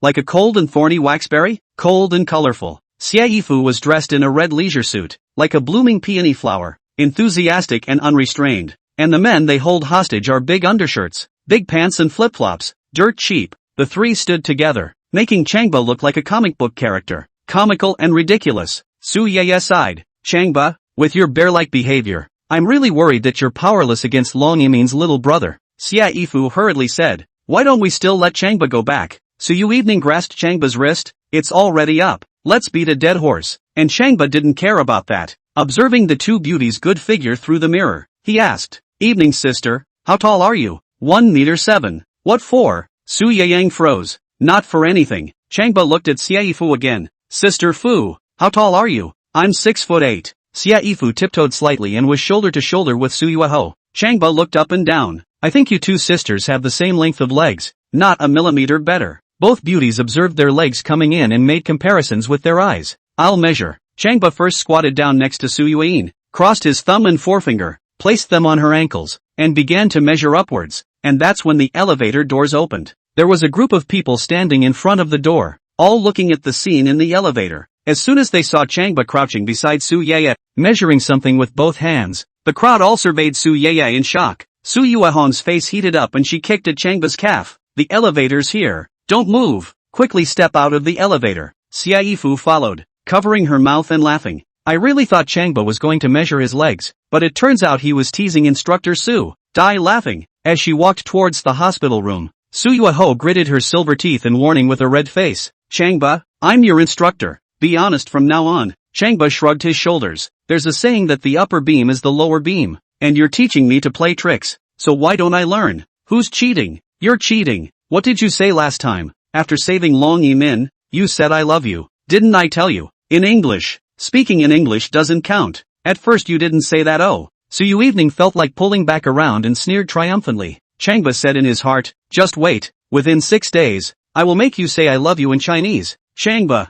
Xiaifu dissatisfiedly tugged Changba's arm. Instructor Su doesn't have any feelings for you at all. Why do you have to force yourself on people? Changba replied directly. If she doesn't tell me, I'll die and boom. Xiaifu didn't believe it. It's that serious? Changba couldn't explain. Of course, and just nodded. Seeing this, Su Yui grunted, her eyes suddenly cold, and said, want to ask me to say I love you? You can dream about it. As they spoke, they came to the door of Long Yimin's luxurious hospital room and knocked on the door first. While walking in, Long Ji-dong, Wei Jian, Lu Shi and the others all stood anxiously waiting on the inside of the doorway, expecting the stars and the moon to wait for him. But when he arrived and saw what he looked like, they were all suddenly disappointed. To be able to come to the rescue of Long Yimin, to be able to bring the dead back to life, they felt that Changba must be a big, handsome man with a jade-like, elegant demeanor. And now the youth standing in front of him was very casual and looked like a migrant laborer anyhow. However, Long Ji-dong still extended his hand to Changba and shook his hand to express his heartfelt gratitude. Changba exchanged a few pleasantries, greeted Long Yimin a few more times, and asked, where is the little boy? Long Ji-dong looked at Lu Shi.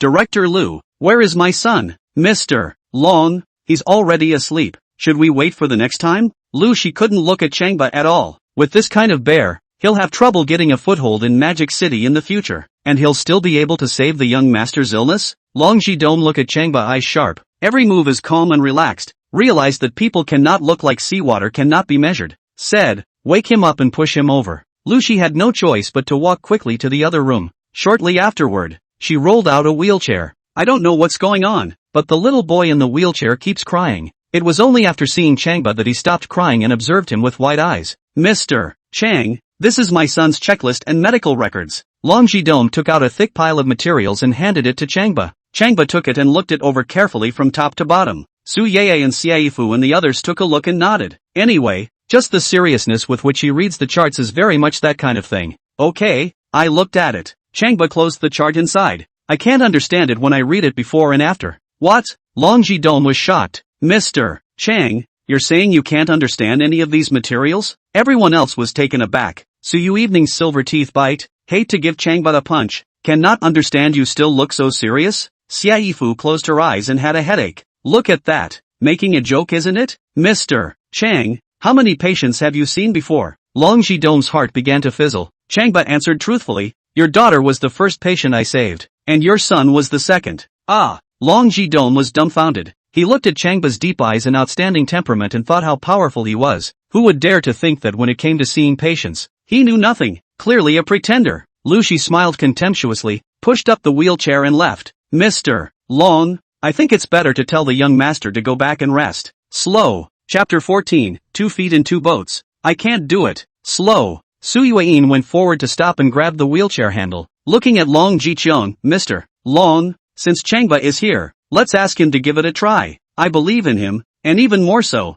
I believe that miracles happen. When Changba heard this, he smiled faintly in approval. Not to mention, sometimes what Instructor Su said, he still quite liked to listen to. Long Jiqiang was different. With a bitter face, Instructor Su, is there any point in trying? That's right, he can't even read medical records. How can he treat people? Lu Shi glanced angrily at Changba. When the time comes, he don't blind cure into a cripple. Tell me to say it, even. Xiaifu pulled Su Yui Wang's hand, asking her to let go of the wheelchair, and said with a worried face, Changba is not a doctor after all. Don't aggravate the child's condition after treatment. Su Yui was still gripping the wheelchair tightly. How can we know without trying? Changba doesn't know anything, so how did he save Long Yimin's life? You will say that it was a coincidence, so why can't it be a coincidence again? Or not? Long Jidong has invited famous doctors from all over the world, and if there were coincidences, there would have been coincidences a long time ago, and Changba's performance was extremely disappointing, and if there was a coincidence, it wouldn't have happened to him. He gestured at Changba and Su Yui.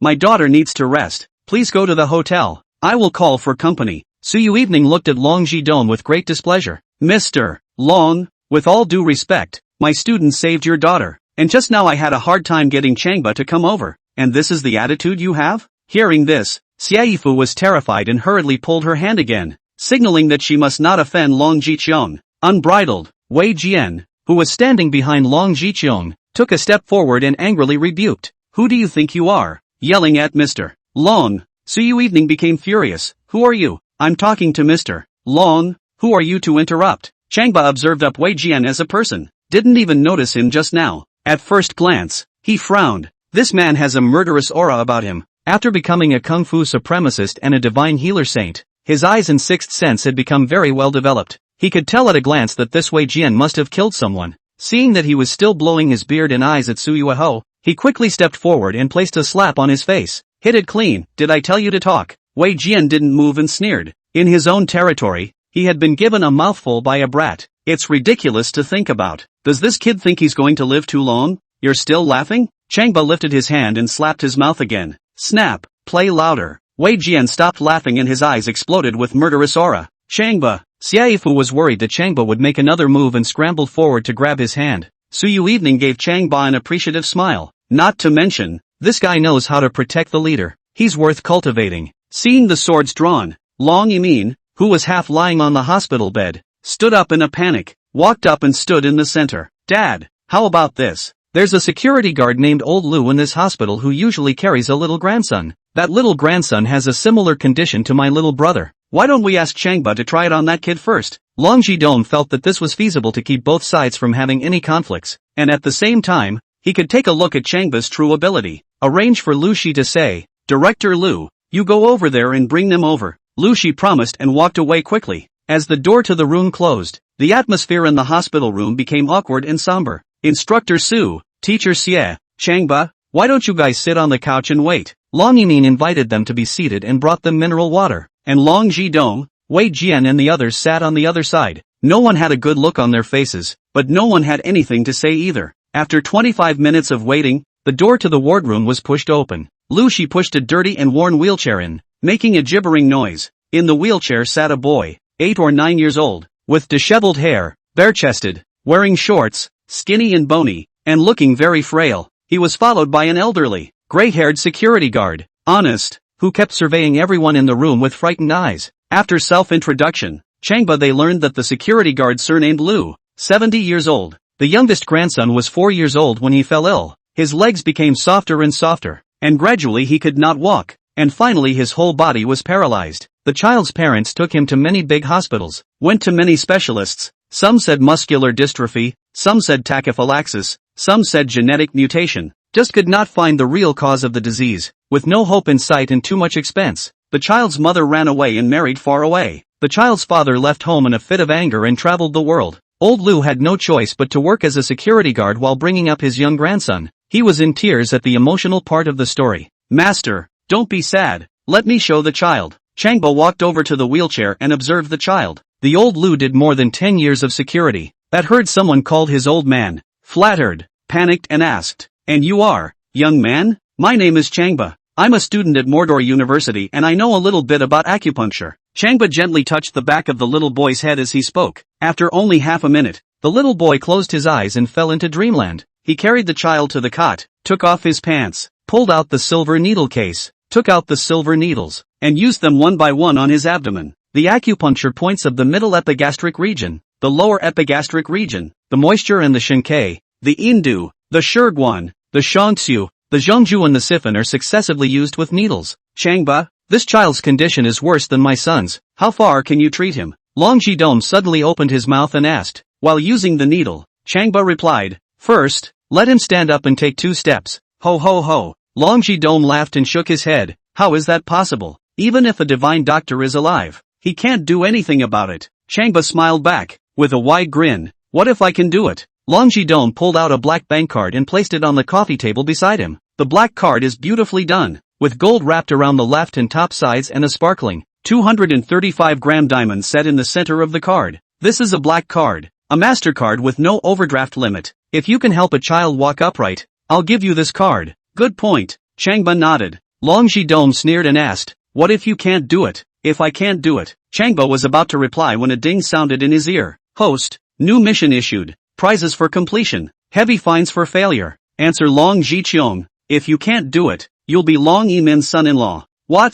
Dog system? Are you ing sick? I'm chasing after Su Yui, and you want me to chase after Long Yimin? Have you ever played like this? I can't do it with 2 feet. Besides, what's my status? What's her status? Emin Long. Saying that, isn't it irritating people? Host, one passes through the flowers, and the tender stamens are stained all over. Why don't you have a good time being a flirt? Warm reminder, failing to complete the task, the host will be a eunuch in his next life. Dog system, you call me a eunuch. Really bad. Roll. Changba's head was spinning for a while, not knowing how to speak. Changba, what if you can't do it? Long Jidong asked again. Changba glanced at Long Yimin and took a deep breath. Another deep breath. Before answering, if I can't do that, I'll marry Long Yimin and become your Long family's door-to-door son-in-law. Ah, Sujunga? Sei Fu? Lung Chi Dong? The crowd was jaw-dropping. Long Yimin, in particular, was so shocked that she stood up at one stop. Everyone here, thinking of 100 answers, would not dare to think that Changba would make such a reply. What kind of status do you kid have? Daring to covet our family's missy? Wei Jian finally couldn't bear it anymore and scurried up, glaring at Changba and shouting angrily. If you can't save this child,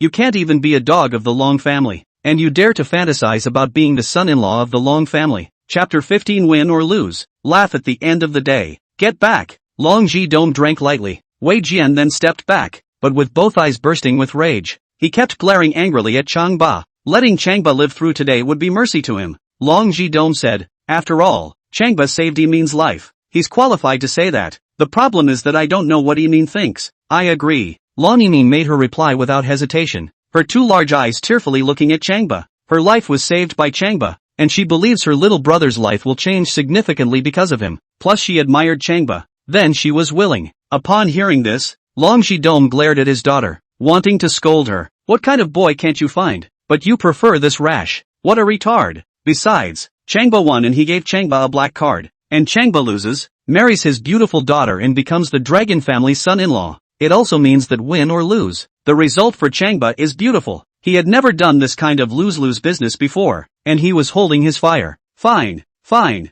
you heal first. Changba continues to heal. At this moment, Su Yui glared fiercely at Changba and whispered through clenched teeth. Just now I was quite appreciative of you. Who knew that when you see a beautiful woman, you'll be someone's door-to-door son-in-law? You're really no good. Xiaifu also looked at Changba angrily as if she was jealous and said in a voice that only she heard. You want to kneel down when you see a rich white girl. Scum. 5 minutes later, Changba collected the needles one by one and sterilized them, while pulling the towel quilt over the little boy. It's over? Su Yui asked with round eyes. It's over? Long Jidong also asked. Xiaifu, Long Yimin, Lao Lu, Lu Shi, Wei Jian and the others were also incredulous. So fast. Is it a doctor's appointment? How does it feel? Like a child's play? It's over. The kid will wake up in a few minutes and we'll see how he's doing. Changba sat down, opened his cell phone, and tapped on an app. What's this for? Su Yui swept a glance at his cell phone. Her tone was unkind. It's not for being a door-to-door son-in-law. Preparing any materials, right? No, I'm reading a novel. Changba clicked on his novel favorites, and then clicked on marrying an old widow as a daughter-in-law. I'm mad with joy. At this time, I can finish reading a chapter and have fun. If you're interested, you can download this reading software and I'll push the book for you. Su Yuihong swooned. Xiaifu rolled her eyes. Long Yimin frowned, crying and laughing. It was said that Brother Ba loved to act like a pussy, and now that he had seen it, he was acting quite like one. The others shook their heads and ignored them, and Wei Jian even looked at Changba with a sinister look. After waiting for about 10 minutes, the little boy woke up. Grandpa! He subconsciously looked for old Lu. Old Lu rushed forward to help him. Bang bang, Grandpa is here. Let's go back. Aha! The little boy was good and nodded, rolling over and getting out of bed. Lao Lu rushed to hug him out of habit. Gramps, hey! Changba called out. Don't move him, see if he can get down on his own. What?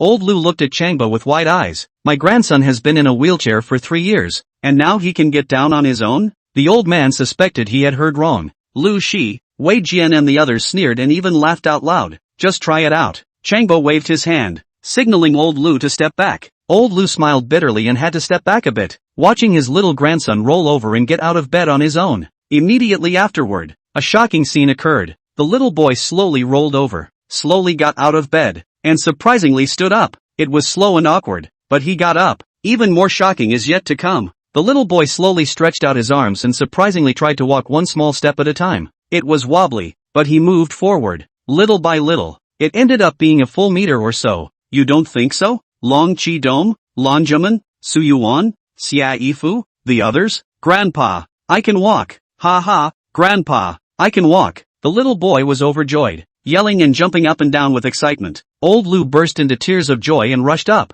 wrapping his arms around his little grandson and crying. If his little grandson can walk, he will have no worries in the future, and even if he dies in the future, he will be able to do so with a smile on his face. Suddenly thinking of something, he carried his little grandson to the side of the wheelchair, walked over to Changba, flung himself on both knees, and cried out, Sir is really a miracle doctor. Your great kindness, I'll be an ox or a horse to repay. Get up, get up. Changba helped him up. I'm not a divine doctor. I'm just related to your little grandson. Okay, go back and take your little grandson to exercise slowly and pay attention to his diet. He will get better. Old Lu was in tears and kowtowed to Changba again. Finally, under the persuasion of Su Yui and Xiaifu and the others, he stood up, pulled out a worn wallet, and took out a dozen or so dirty and tattered banknotes. Dr. God, this is all I have. Changba pushed it back and pointed to the black card on the coffee table. Someone is paying for it. Take your grandson back. Take care of your exercise, nutrition, and rest too.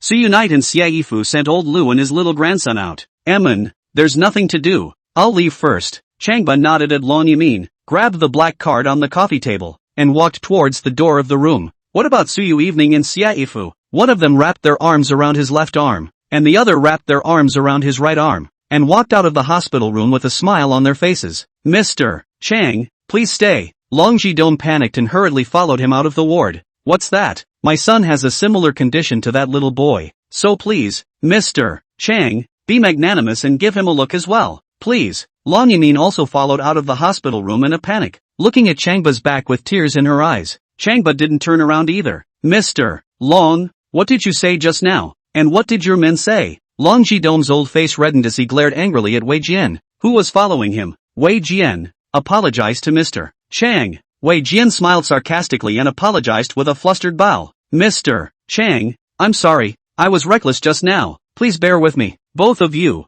Seeing that Changba did not stop walking in the company of the two beauties, and seeing that Long Jichong's eyes were going to eat people, he flung himself on both knees and was about to cry. Mr. Chang, I'm kneeling down for you, please save my young master. Seeing this, Director Lu she scrambled to follow a few steps and also flopped down on her knees, crying and begging. Mr. Chang, you're the miracle doctor. Please don't look at the monk's face and look at the Buddha's face. Save the young master. Changba turned a deaf ear and walked towards the elevator with Su Yui and Xiaifu, talking and laughing. Angry, anxious, and helpless, Long Jidong turned to look at Long Emin. The only thing that can save my son now is my daughter. Emin, go beg Changba. Long Emin stood still, head down, sobbing. With her dad's inconsistent attitude just now, she wouldn't have cooperated in her place. Emin, do you still want me to kneel down for you? Long Jidong was in tears. It was then that Long Emin stood up and walked quickly to the edge of the doorway, looking out into the hallway. Chapter 16, one is a sister and a mom, one is a wife and a lover, only to see Changba being flanked by Su Yui Evening and Xiaifu walking into the elevator and disappearing.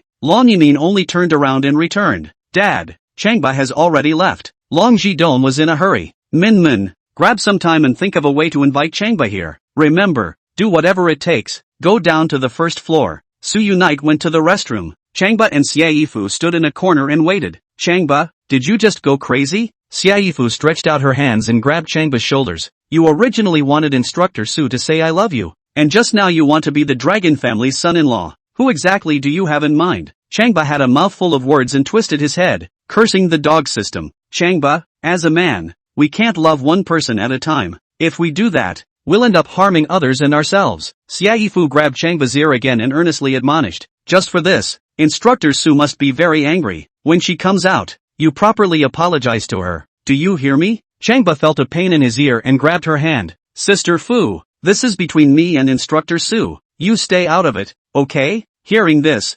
Xiaifu more not agree. Pulling the ear pulled more hard. Silver teeth a bite. I'm your sister and your counselor, so you could say I'm a sister and a mother. So who do you think cares if I don't care about you? This mom of mine is also too young. I wonder if my dad agrees. Changba can only bow down. Okay, Mom, I know, you're gentle. Mr. Xia, what are you doing? Su Yuan walked over and grabbed Xiaifu's hand. Let go. Only then did Xiaifu let go of her hand and smiled apologetically at her. Instructor Su, just now Changba said that he wants to be the dragon family's son-in-law. Don't be angry. Only then did Su Yui understand why Xiaifu made a move against Changba, saying, how could I be angry? Xiaifu didn't believe it and stared wide-eyed. You won't get mad? Changba saying that is an insult to Long Jichong. Besides, what is Changba's status and what is Long Yimin's status? Is it possible for them to come together? Su Yeye shook her head. No matter what, I won't believe it. Xiaifu was relieved to hear this and laughed, quipping, Instructor Su, you're so calm in your actions. Sister Evening has a bosom. I like women with bosom. Changba smiled appreciatively at Su Yeye Evening and stretched out his hands in praise. When Su Yu Evening and Xiaifu heard this, they both refused to agree, grabbing the ears by the ears, grabbing the neck by the neck, only to make Changba whole to beg for forgiveness again and again. Noticing how many people in the hall were staring at them, they managed to stifle their laughter and quickly walked out of the hall. Teacher Xie, let's go out and eat first. When we've eaten, you go back to school first. I'll take Changba to a place. Su Yuho took Xiaifu's hand. Let's go. Xiaifu was curious about where they were going, but it was inconvenient to ask, so she could only nod her head in agreement. Instructor Su, I won't have time after dinner. Changba didn't cooperate. It's almost 1 o'clock now. After lunch until 2 o'clock. It'll be 2:30 when I go back to school. Military training is at 3. I only have a half-hour break. I want to read a novel. Novels. You'd go crazy without novels? Su Yu Evening and Xiaifu's heads were now spinning when they heard him mention novels, and one of them grabbed an arm to control him. Su Yeye asked, not thinking about asking me to say I love you anymore? I want to, but I'm still with you at night to see your sister. You wish? How could I possibly say I love you to you in front of my sister? Su Yueho said, reaching out her hands to pinch his neck. Xiaifu resorted to the old tactic of pulling her ears. Don't ever mention fiction around us again, okay? Changba was once again held hostage by two great beauties, in pain and pleasure, and eventually had no choice but to compromise. I know. Instructor Su, I'll go wherever you tell me to go. Hurry up and let go. I have a black card. I'll treat you at noon. Su Yui and Xiaifu laughed, before letting go. For some reason, they just felt stimulated and happy with Changba. It's all getting addictive. The three men walked out of the hospital, laughing and joking, towards the west side of the street. Little brother, your mom's dream is to eat Michelin once, Xiaifu said with a smile. Changba took out his cell phone and searched around for Michelin. Okay mom, I'm full. Su Yui was confused by the words. As a counselor, you are a mother. Why do you still call him little brother? Xiaifu smiled inside. It's hard for me, being a sister and a mom at the same time. Su Yui straight away rolled her eyes and stayed out of their relationship. Instructor Su. Xiaifu suddenly grabbed her hand. Do you want to be a sister and a mom to Changba? I'm not interested. Su Yang immediately refused. So what do you want to be to him? I'll be his instructor. Military training will be over soon. And after that? Su Yui's beautiful eyebrows were furrowed and she froze.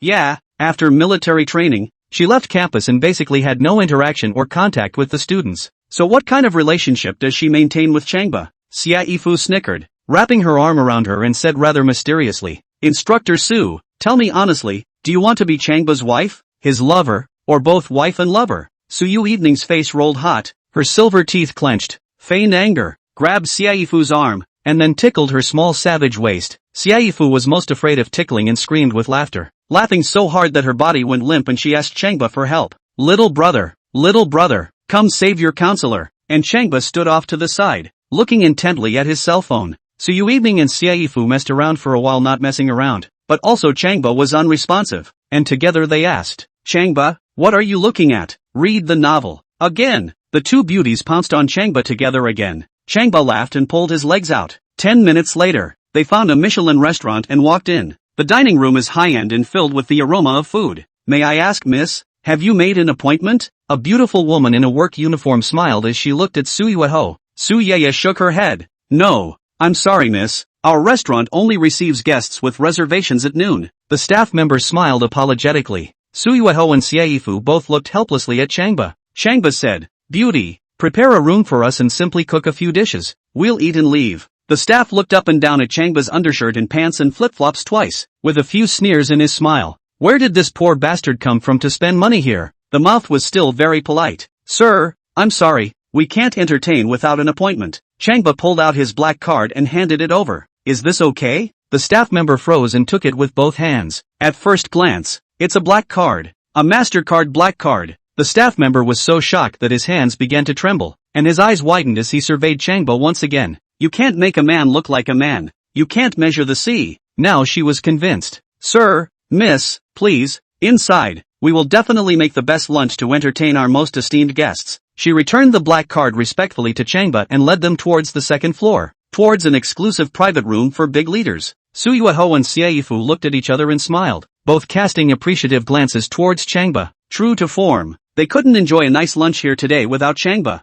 And just as they were about to reach the door, Changba noticed a square-faced man walking across the street and couldn't help but tighten his sword brows. This man is so murderous. And the man squeezed out a smile on his face after he saw Su Yui. Chapter 17, Hypnotism, Questions and Answers. Changba only took one look at this big square-faced man and was convinced that he had killed someone. Just now at the hospital, he confirmed that Wei Jian had killed someone, and now there was one more. Is it a coincidence? Or is it God's will, that we ran into two murderous people today? Evening, are you coming to dinner too? When the four square-faced man saw Su Yui, he jerked to a standstill and smiled cordially. Su Yui took a look. It was Xiao Su, the security captain of the Wooding Hotel, and her cousin. Yeah, Wook, you came alone? My friend is upstairs. I'll go up first if it's okay. Xiao Su smiled and nodded, then nodded at Xiaifu and Changba and quickly walked up the stairs. After taking a few steps, he turned back to observe Changba. Changba was also observing him, and the two exchanged glances, but Xiao Su quickly avoided his eyes and walked away with large strides. Following into the luxurious private room, Changba asked, Sister Evening, who was that person just now? Xiao Su, the security captain of the Wooding Hotel, has been working with my sister for several years. Su Yui said, this person is very good, just good at gambling. Changba knew that the 5-tripod hotel was a 5-star hotel managed by Su Yui's sister, so he stopped saying anything and sat down to order lunch with them. Ding! The host has just completed the mission, rewarding one skill, hypnotism. The host can hypnotize a person in 1/10 of a second. Warm reminder, when a person is hypnotized, that person will have questions and answers. Changba was secretly delighted. This skill is awesome. With this, no one has any secrets from me. Instructor Su, you guys order first, I'm going to the restroom. Xia Yifu snorted a greeting, drew up 2 sheets of pumping paper, and left at a brisk pace. Su Yui picked up the menu and checked the recipes one by one. There were steaks, crab meat, sea urchins, roast goose, longang chicken, roasted tofu with sauce, and other delicacies. Changba, what would you like to eat? Whatever. Changba wasn't interested in food right now and asked softly, Sister Evening, you said you'd take me somewhere after lunch. Where to? Su Yui pretended to be mysterious. You'll know when we get to the place. Why don't you just tell me first? There's no rush. Just do what I ask when you get there. Changba Xin said, that's good. You can get some sleep first. Hypnosis has officially begun. Also in the blink of an eye, Su Yui narrowed both her eyes, and then she crooked herself on Changba's shoulder and entered into dreamland. Oh, it's really good. Changba asked softly as he smoothly wrapped his arm around her shoulders, observing her every move. Take me where? Orthopedic Rehabilitation Hospital. Su Yui replied in a mumbled whisper. As expected, he answered all the questions. Changba asked again, what's the point of going to the hospital? Visiting the 4 bodyguards of Melancholia while investigating yesterday's fire. The fire killed 6 people and left a dozen with severe burns. My sister and I both think it was arson and are thinking of investigating the truth and catching the culprit. Yesterday, there was a fire at the Wooding Hotel. The 4 bodyguards of Meilon, Zhu and Zhu jumped down first and were all injured in the fall. And Changba flew down and landed safely while holding Su Yui Evening. After this passed, he didn't take it to heart. I shudder to think now that the fire killed 6 people and seriously injured a dozen others. What an abomination. If it is really arson, not to mention Su Yui, he Changba will not be satisfied. Must make the arsonist pay the price. Why is Instructor Su asleep? Xia Yifu walked back, looking at Su Yui crookedly dozing on Changba's shoulder, her face full of surprise. With Su Yui Evening's character, even if she was sleepy, there was no way she would rely on Changba's shoulder. Right? What's going on here? She's probably tired. Changba stifled a laugh. Xia Yifu also laughed and picked up her cell phone, taking pictures and videos of them. Walking over to Su Yang again, he gently shook her shoulders. Wake up! Wake up! Su Yang woke up with squinted eyes and froze, glancing at Xia Yifu and then at Changba, like he had just woken up from a nap and was still a little disoriented. Instructor Su, why did you fall asleep? Xia Yifu asked. Su Yui Evening stared wide-eyed. I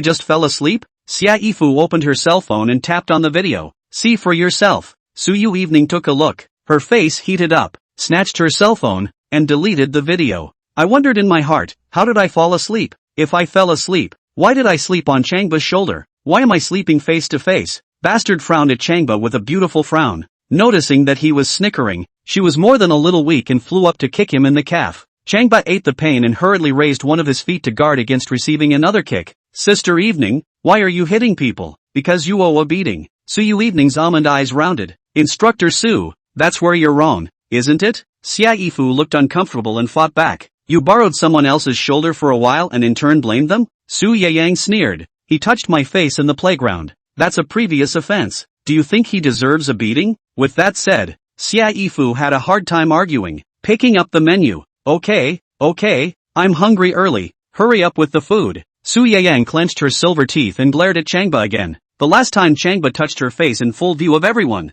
And just now in the presence of Xia Yifu she relied on Changba's shoulder to take a nap. It's not a good thing if there's too much intimate body contact. She was sure that if she kept this up, saying I love you to Changba wouldn't be far off. Changba, don't be smart.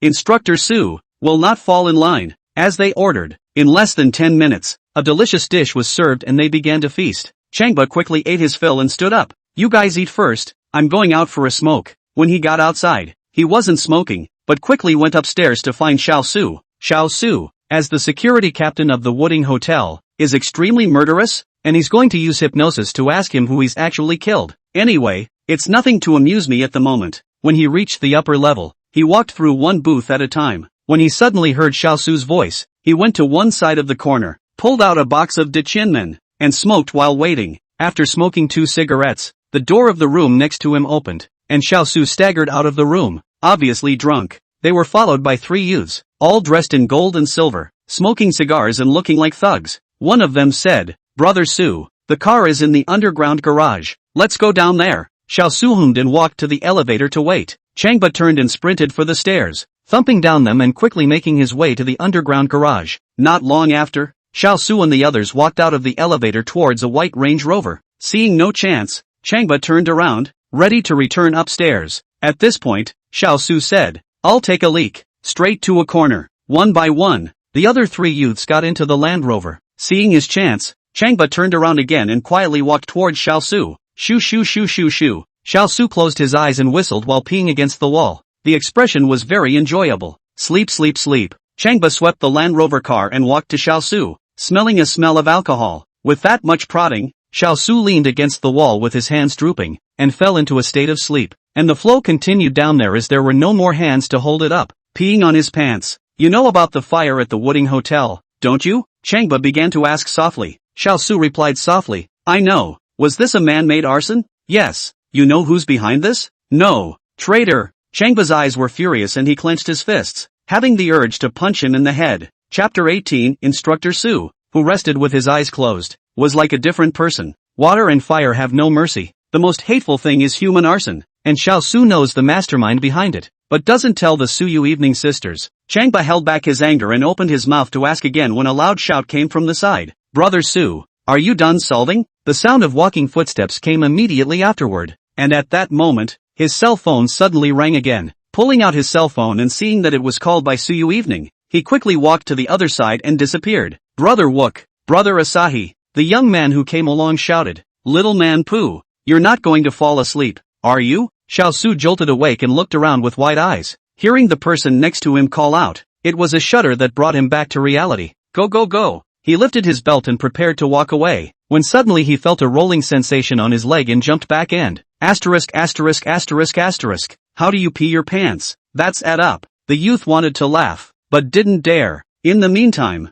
Changba had returned upstairs and watched Su Yueho and Xiaifu packing up their things and preparing to leave. "You go that long for a cigarette?" Su Yu evening asked. Changba replied, "Smoke too." Xiaifu touched Changba's pants pocket. "You're just a freshman. Why are you smoking? Smoking is bad for your health. Don't smoke in the future. Remember? College students smoke for loneliness." Changba ducked back to keep from confiscating it. Xiaifu grabbed one of his arms and put one hand into his pants pocket to feel for a cigarette, rubbed it, and threw it in the trash. Changba shook his head and walked to the side to pick up a glass of water to drink. "Still not leaving?" Su Yu evening droned at Changba, her fists clenched. "Go go go." Changba took a step away. 8 minutes later, Xiaifu took the subway to Mordor University, and Changba and Su Yuehon took a cab to the street. It was still very hot in the fall, and with the air conditioning on inside the cab, they were still hot and sweaty. "Sister evening, where to?" Changba asked softly with a smile on his face. Su Yu evening still remained mysterious. "You'll know when we get to the place." "Is it to an orthopedic rehabilitation hospital?" Su Yang froze, her eyebrows tightened as she looked at Changba. "Is it to visit the 4 bodyguards of melancholy?" Su Yu evening was taken aback, her eyes full of shock. "Is it an investigation into the fire?" "Ah." Su Yu evening was shocked this time and couldn't help but open her mouth round. She hadn't said a word to Changba about going to the hospital to investigate the fire, but he had surprisingly made it clear. What the hell is going on here? Could Changba be a worm in her stomach? Suddenly thinking of something, she grabbed Changba's wrist and yanked it. "Changba, you prying into my privacy?" Changba stumbled at the pole and had to reach out and squeeze her shoulder, laughing. "What did I pry into your privacy? The secrets of your belly I can pry into?" Su Yu evening thought about it. So how did Changba know all about her secret when she hadn't revealed it? Could he be a mind reader? She felt less and less able to read this guy. "Sister evening, you analyzed it correctly. That fire was arson." Changba added. "The arsonists must have had their evil purpose." Su Yu evening's eyebrows tightened. Her hand subconsciously grasped his wrist. "Where did you conclude that it was arson?" "Because there was a mole inside the hotel, and they worked inside and outside to start that fire." "A mole?" Su Ye's eyes plummeted cold.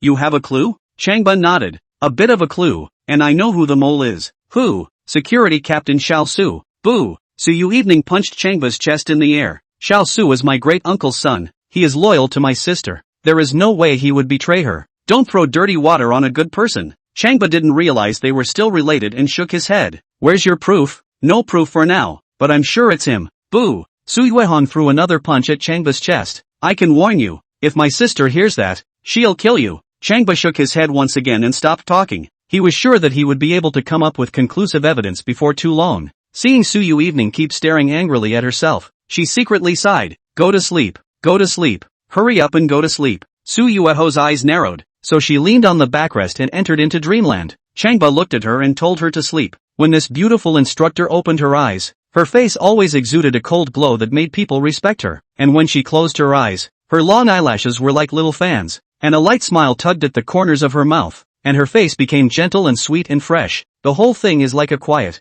well-behaved kitten, and you can't help but love her. It's true to say that the Su Yui with her eyes open and the Su Yui with her eyes closed are completely different. Changba had to admit that he was liking her more and more. Need to go to a hotel. Handsome? I can introduce you to one. The cab driver, a middle-aged woman, opened the conversation with a smile. No, thanks. Changba hurriedly shook his head. Right now his relationship with Instructor Su wasn't boyfriend and girlfriend yet, so how could he go to a hotel? Handsome, my friend's hotel is cheap. Give you 50% off. The female driver grinned. No way, auntie. Changba grinned and once again politely declined. Truth be told, this is not my girlfriend. The female driver froze. And who is she? She's my instructor. I'm a freshman and she's in charge of my military training. Changba answered truthfully. Oh. The female driver's mouth dropped open in shock and she scrambled to put away what she was holding. Any young woman who could become a military training instructor was definitely not simple, and to dare to treat her with disrespect, what more could be expected? While driving, he quietly observed Changba and Su Yui through the car's rearview mirror, secretly sighing, this young man can let the beautiful instructor rely on his shoulder to rest.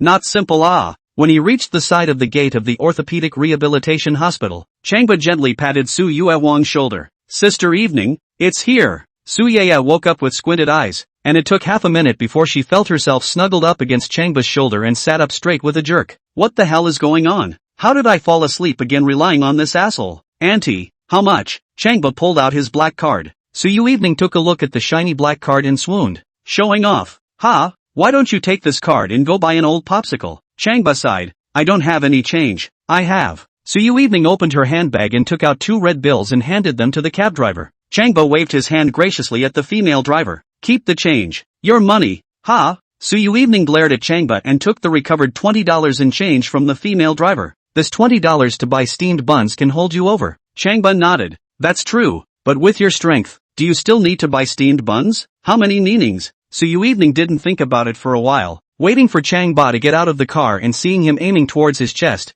His head only turned in a circle and punched him in the back. No quality. The female driver laughed and drove off. Move. Su Yui gave Changba another punch, pushed his shoulder, and pushed him into the hospital door. Chapter 19 is secrets the bodyguard knows and doesn't dare speak about. Fire. Get out of the way. Don't delay putting out the fire. As Changba and Su Yui walked towards the ward building, a group of security guards yelled and ran towards the ward building. They looked up and a blazing fire was coming out of one of the wards on the 8th floor of the ward block. At the same time, patients and their families poured out of the ward building exits like a wave. Another fire. Su Yui now felt afraid when she saw the fire and pulled out her cell phone to call Hutaime. She was worried that it was a fire in the ward of the 4 main bodyguards, Melancholy and Chrysanthemum. Got through, but there was no answer. Her heart sank. It can't be Hutaime and their ward on fire, right? Grabbing Changba's wrist, he ran for the entrance. Can't get in now. Changba pulled her back. Didn't you see? Security guards are holding the door. Only out,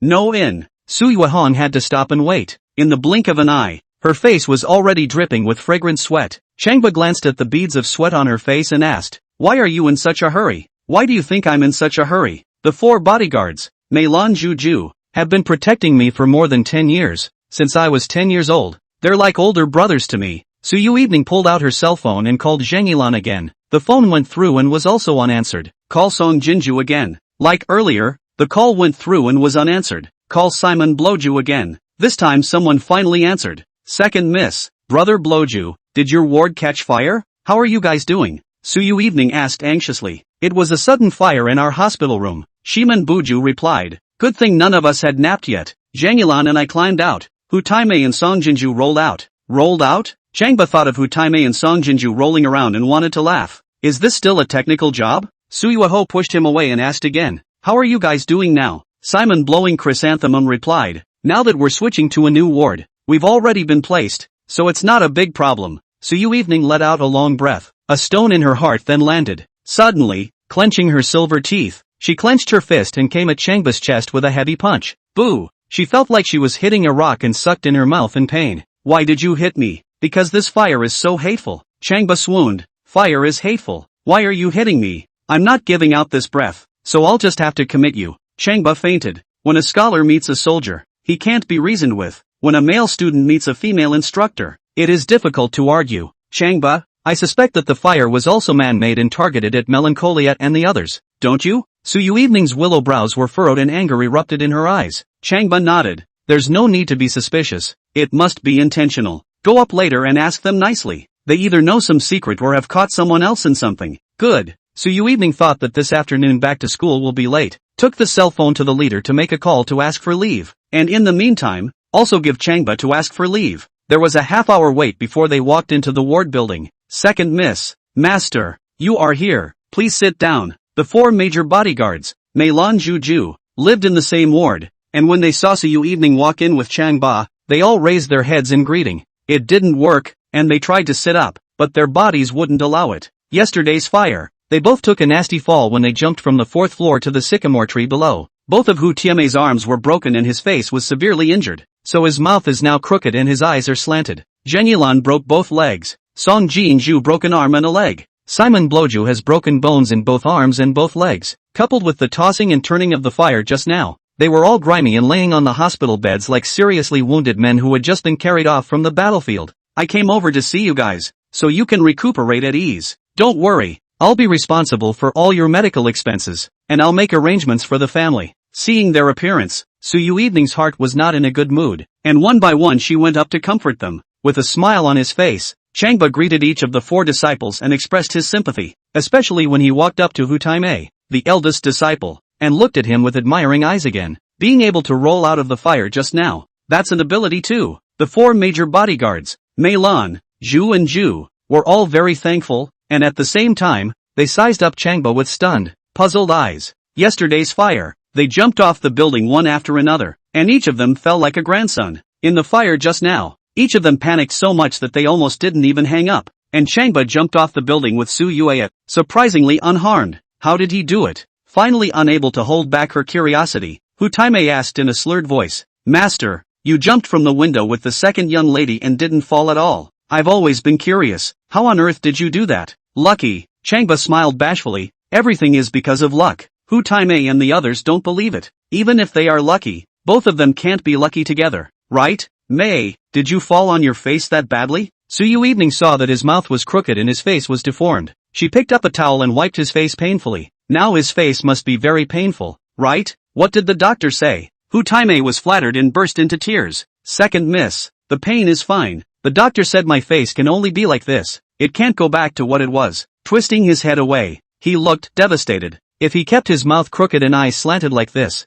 then he really had no face to see people. Su Yui looked at Changba. Don't you know how to read patients? Can you give me a look? Let's see. Changba stretched out his hands and cupped Hu Tiamei's face with force, and suddenly pushed it to the left, then to the right, then up, then down again. Push it like a doll and it clicks, and Hu Taimei let out a scream in pain. What for? Changba, let go, let go. Su Yui was taken aback and wrapped her arms around Changba's neck and pulled back hard. Everyone else was taken aback. Changba let go. Look at his face. Su Yui and the rest of them all looked over, and at a glance, they were both surprised and delighted. Hu Tiamei's face surprisingly regained its original appearance. Round face, big eyes, beard, dignified and powerful. Master, from now on, you are my own father. Hu Taimei loved it. Ha ha. Su Yui laughed and gave Changba a punch. Changba, you can also look at difficult cases like crooked mouth and eyes? It's just fate. Changba gave her a pat on the shoulder. Get to the point. Su Yui nodded. Serious down. Sat down by Hu Tiamei's hospital bed. The book is back. Mei, what do you think about the 2 fires? Hu Taimei was silent with a bitter face. Su Yui added, there were many deaths and injuries in yesterday's fire, and today they are trying to burn you all to death. We must find out the arsonist and catch the real culprits behind the fire. Looking at Hu Taimei and then the other 3 bodyguards, he said, I have come here, not only to visit you, but also to ask you to give an account of the truth. If you know any secrets, just tell me. Upon hearing this, the 4 of them, Plum, Lun, Bamboo and Chrysanthemum, looked at each other and lowered their heads almost simultaneously. Su Yui could see that they knew what the truth was, but didn't dare to say it. Seeing that they stayed silent, she grabbed one of the teacups on the coffee table and slammed it heavily on the floor. It fell to pieces with a snap. I treat you guys like big brothers and you treat me like an outsider. If you don't tell me, I'll cut you off. Chapter 20, The Enraging Ghosts. The 4 major bodyguards, Meilan Juju, panicked and all looked at Su Yunyang in horror. They knew her character too well. and she would do what she said she would do. If that happened, they would have no place in Mordor. Their families, then, will be implicated in this? The four major bodyguards, Mei Lan, Zhu and Zhu, exchanged glances, and finally the other three placed their sights on Hu Taimei. He was the older brother of the four bodyguards, so of course he needed to say something now. After thinking about it and seeing Su Yui staring angrily at him, he finally made up his mind and nodded. Okay, second miss, I'll say, pointing to Changba, tell master to recuse himself first. No need. Su Yui immediately refused. Her tone was without hesitation. Regardless of Changba's character, I believe he wouldn't dare to be disloyal to me. Changba sweated. What happened to my character? Did I eat you or drink you, and you say that about me? That's fine. Hu Taimei tensed his lips as if making a great effort, storing up his strength for a long while before speaking. Second miss. Both fires are related to one person. Who? A relative of yours. I want names. Don't get mad or excited when I say it. I won't. Su Yui took a deep breath and adjusted her breath. Only then did Hu Taimei say the name, Xiao Su. This all has to do with him. What? Su Yui was so shocked that she took a step back. Xiao Su is my cousin and the security captain of the Wooding Hotel. He has always been loyal to my sister. How could it be related to him? Hu Taimei smiled bitterly. That is why we dare not speak to you. If we don't tell you, you won't agree. And if we do tell you, you are related to him and have always trusted him. Zhang Yilan, Song Jinju, and Shiman Shueju all smiled bitterly and nodded their heads repeatedly. Where's your proof? Su Yuehuan walked over to the bedside and looked down on Hu Taimei in a condescending manner. Hu Taimei looked bitter. To evidence there is no. But since last month, Xiao Su wants to buy me. Want me to act according to his wishes. And his goal is, just what? It's your sister Su Yuchi Su. No way. Su Yui reached out, pointing at Hu Taimei's nose, so angry that her fingers were trembling. You're slandering my brother Su. He is my cousin and my sister's beloved. How could he possibly harm my sister? Hu Taimei clasped his hands together and wept. Second miss. Why would I lie? His strength and status are all there. How dare I offend him and slander him? He bribed me, and a few of my brothers and I didn't agree, so he thought of killing us. If one fire doesn't work, he'll fire twice. Speaking here, he let out a long sigh. It's thanks to second Mrs. Blessing that we don't deserve to die today. Zhang Yilan, Song Jinju, and Zaiman Uiju all nodded their heads, repeating that they were thanks to second Mrs. Blessings. Impossible. It's absolutely impossible. Su Yui's face was frosty and her eyes were spitting fire. Second miss, you asked me to speak, so I'll be honest. As for evidence, I don't have any. What to do with us next is up to you. Hu Taimei twisted her head away and waited for Su Yueho to dispose of it. Zhang Yilan, Song Jinju, and Zaiman Uiju also turned their heads and let Su Yuehuang send them off. Su Yuehuang was stunned, and the fingers reaching out to Hu Taimei slowly lowered. She knew Hu Taimei's nature and believed 100% that he was not a liar. Also Changba had told him to pay attention to Xiao Su as a person. Now it seemed that Changba's words were not empty. 4 minutes later, she looked to Changba. What do you think? Don't spook. Changba elegantly stretched out a hand and breezily made a reply. I'll find a way to meet with Xiao Su this afternoon and talk to him, telling him to hang back and turn back to the shore. Ha. Su Yui narrowed her eyes and sneered. Ha. The four bodyguards of Mei Lan Juju also laughed. They knew that Changba was somewhat capable, but as far as he was concerned, he couldn't be compared to Xiao Su. To know, Hu Taimei and their four bodyguards combined were not Xiao Su's opponents. Changba also mentioned what cliff to turn back to the shore. I am afraid that when the time comes to suffer is his own. Changba, don't play dumb. Su Yui's eyes plummeted cold as she pulled out her cell phone. I'll call him right now and ask him to come over. I want to ask him in person. No. Hu Taimei was horrified. Second miss. When the time comes and he denies it and tears his face off with you, how are we going to end it? Zhang Yilan, Song Jinju and Shiman Shueju also looked at Su Yueho with eyes full of shock. At that time, in case there was any conflict between the two sides, they were afraid that a room full of people would be annihilated by Xiao Su's group. What's not to like? Su Yui's eyes were resolute as she spoke decisively. He still dares to make a move on me? Give him 100 guts. He wouldn't dare. Seeing that Mylan Juju is going to say something else, he gestures for them to calm down and call Xiao Su. Evening, calling with orders? You come to the Orthopedic Rehabilitation Hospital. What's wrong? There's been another fire at Melancholia and you're coming over to help me with the aftermath. They had another fire? What's the outcome now? Get your ass over here and talk about it when we get to the place. Okay, I'm on my way. Su Yuehong hung up the phone. The four of them, Plum, Lan, Bamboo and Chrysanthemum, were all worried and sighing. Su Yui, on the other hand, smiled arrogantly. Wait and see. I'll tell you to see how Xiao Su bows down to me and gives an honest account. Changba smiled without saying a word, stood up, and walked over to the back window. Pulling out a box of large front doors, he plopped down on the windowsill and smoked towards the window. There was a 40-minute wait when a black Land Rover drove up and parked in front of the hospitalization building. Changba swept a glance and it was Xiao Su who stepped out of the car. They were followed closely by 4 attendants, all of whom were agile and practiced. Changba sneered and pressed out his cigarette. Sister Evening, he's here and has walked into the entrance. Su Yui Evening sneered. He doesn't dare not to come. The 4 major bodyguards, Mei Lan, Zhu and Zhu, were resting with their eyes closed, and when they heard Changba's words, it was as if they had been struck by a bolt from the blue, and they all snapped their eyes open. Then, they once again looked at Su Yui with worry. Hu Taimei reminded, "Second Miss, you'd better talk to Big Miss and ask her to send someone over." "No need," Su Yui Evening flatly refused. "I can't even handle a security brigade. How can I be an instructor? How can I hold my head high in front of my sister?" 7 minutes later, there was a knock on the door outside. As Su Yui Evening said come in, the door to the room was pushed open and a large man with a 4-square face walked in. It was the security captain they were waiting for, Xiao Su. Changba shot him a glance, sensing that he had sobered up and had a heavier murderous aura. That is, planning the fire just now, he was trying to burn the 4 of them. "Xiao Su, sit." Su Yui Evening was so angry that she stopped calling her brother and called him by his name, pointing to a seat beside Changba. "Okay, late." Xiao Su glanced at the hospital bed and was secretly shocked to see that the 4 plum orchids, bamboo,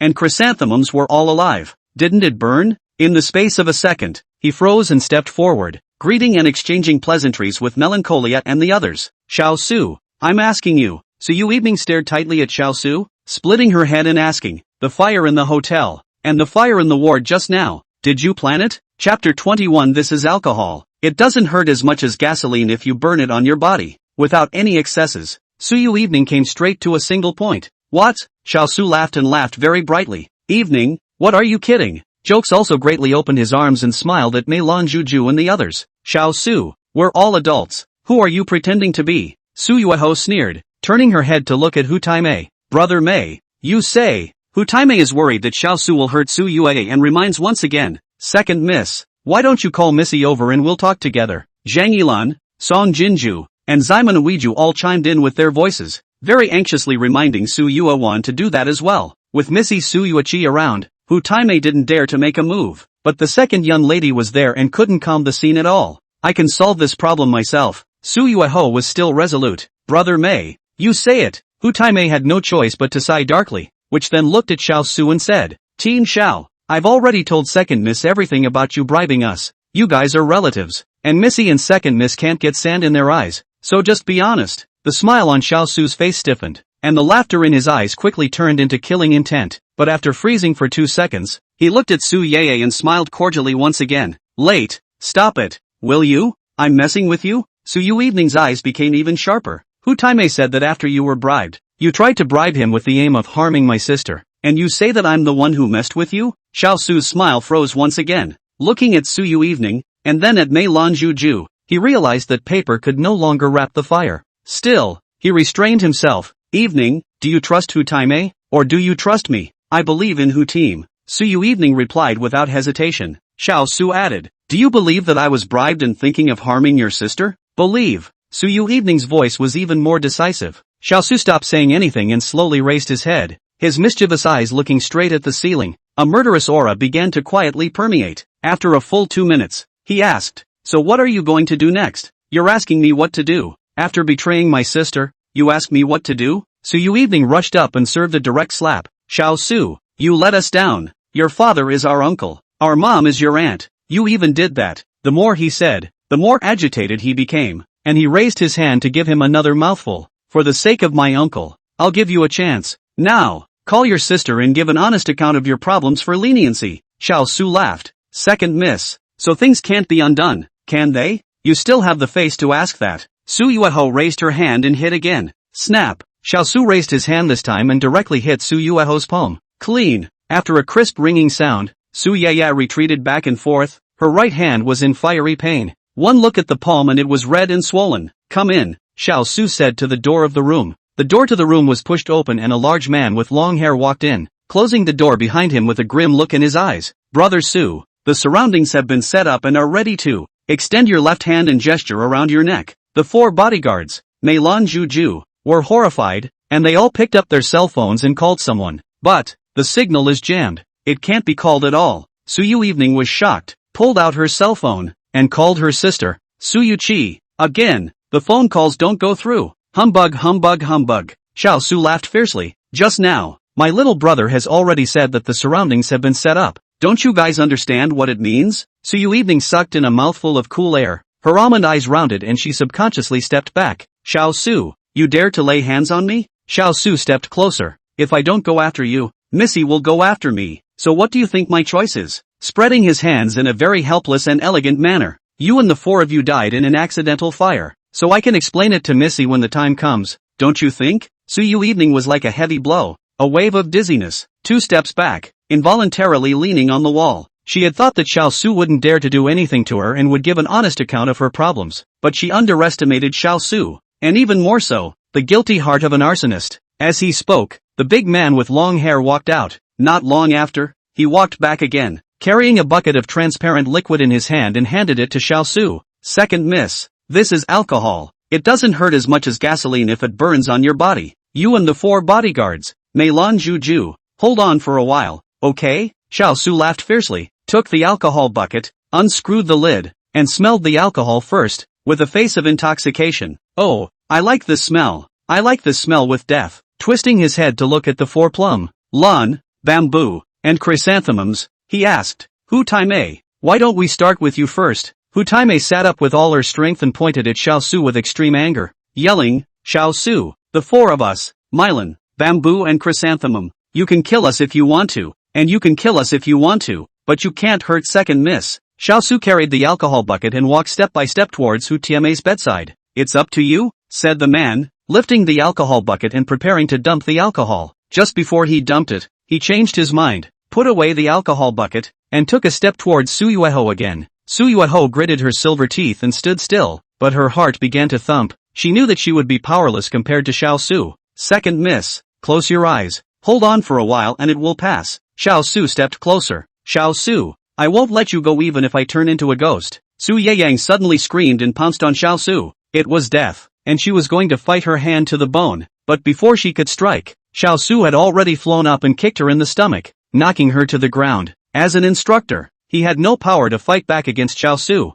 Xiao Su stopped talking, with a hideous face, unscrewed the lid of the alcohol bucket, and mentioned the alcohol bucket to Su Yui's head. Too late, a man's cough suddenly came from the side. Naha, wait a minute. Xiao Su was taken aback and jerked his head. Su Yui and Meilan Juju and the others all jerked their heads as well. Oh look, it's Changba. He sat in the corner and remained silent. Everyone ignored him. You are? Only then did Xiao Su notice Changba. Oh, I remember. You followed second miss to dinner, right? Changba slowly stood up. Yes, let me introduce myself. My name is Changba. I just started my freshman year this year, and Su Yui is my instructor. Changba? Xiao Su realized, long or short, then I'm sorry to ask you to accompany the funeral. Don't you die yet. Changba strolled towards Xiao Su. There's a story about Instructor Su and I that I want to tell you. Xiao Su didn't have time to listen to his story right now, much less watch him pretend before he died. Twisting his head to make a look at the long-haired big man, the long-haired big man would understand and pulled out a small knife, rushed to Changba with a single stride, and raised his hand to stab,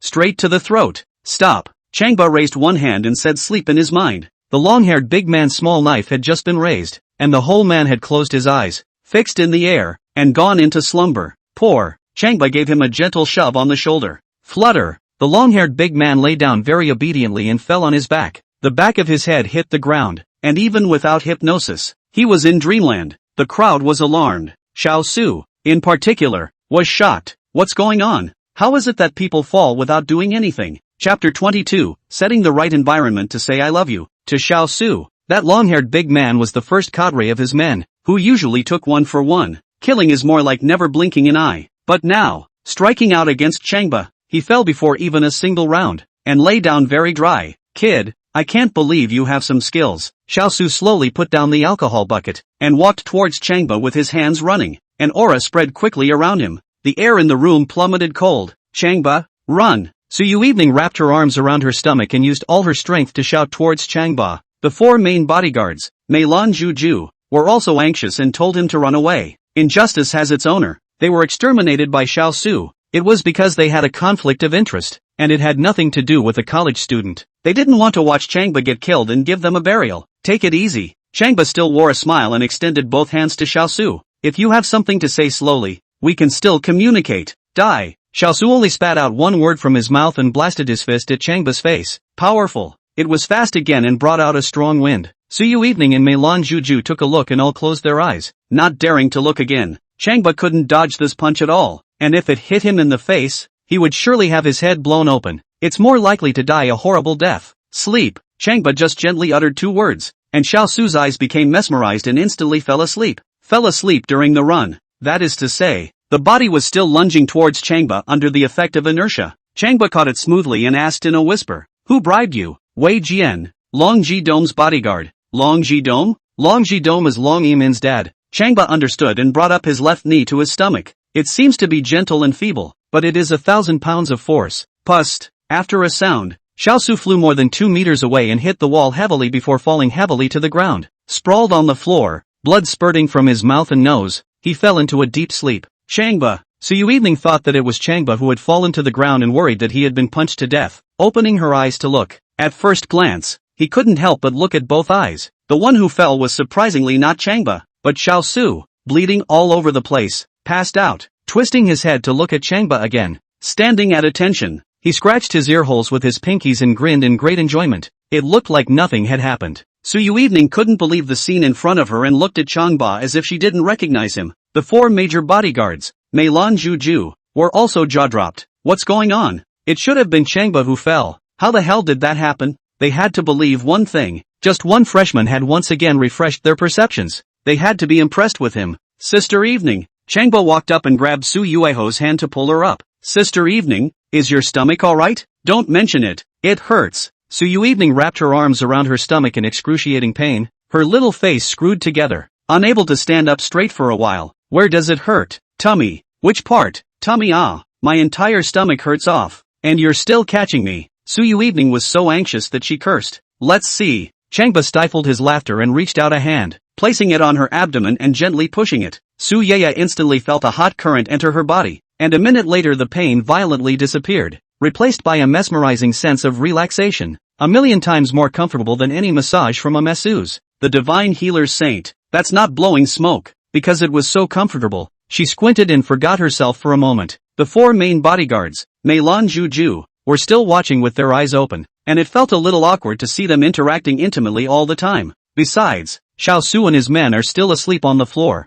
waiting to be dealt with. Finally unable to wait any longer, Hu Taimei coughed and reminded, "Second miss. So what? Shouldn't we say hello to Missy?" Only then did Su Yui wake up from her enjoyment. Noticing that there wasn't much left, she punched Changba in the chest. "Changba, what are you doing?" Changba shook his head without explanation and looked at Hu Taimei. Hu Taimei holds on for dear life. "Second miss. It's not Changba's fault. You had a stomachache. You were the one who asked people to give you a massage, and you were enjoying it quite a bit just now." Zhang Yilan, Song Jinju, and Zaiman Uiju all chimed in. "That's it. You're the one who agreed. Second miss. Without Changba this time, we'd all be buried in flames by now. Second miss. We have to thank the other Changba. You're really, too, gracious. I don't know how you're an instructor." Su Yui knew that she was in the wrong and smiled apologetically at Changba. "I was a bit impulsive just now. How about this, Changba? I'll treat you to dinner tonight. It doesn't matter if you eat or not. My request is simple. You understand."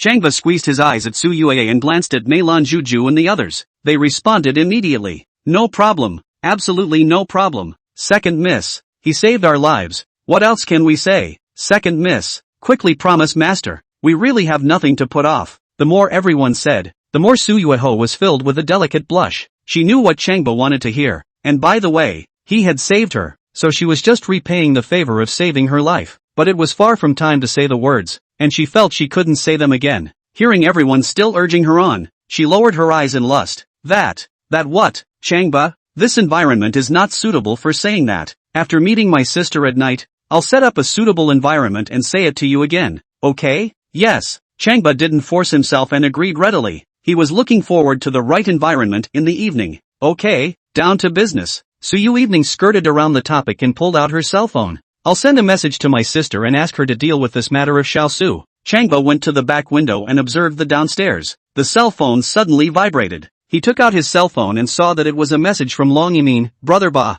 I'm getting a room at the Jeojang Hotel. Come over here for a minute, okay? A room at the Jeojang Hotel? Waiting for me? It's not for her little brother, is it? Changba replied, I have to go back to school, or maybe some other time. Long Yimin, Brother Ba, there's no one else, it's just me. You don't think so? Changba didn't believe that Miss Long would be alone in a hotel room. Eminence Long, I'm telling the truth. My bodyguard is not in my room. It's on the first floor below. Changba, which bodyguard? Longjian, Wei Jian. Wei Jian. Changba was thinking of investigating Wei Jian, the person who bribed Xiao Su, and now the opportunity came. Replied, okay, I'll be right there. He quickly walked towards the door of the room. Sister Evening, you make good. I'll go first. Don't go. Su Yui Evening called out, my big sister is coming. She wants to meet you. Didn't we agree on the evening? We won't see each other then. Changba opened the door to his room. Be careful. There are Xiao Su's people outside. Su Yui Evening quickly walked towards Changba.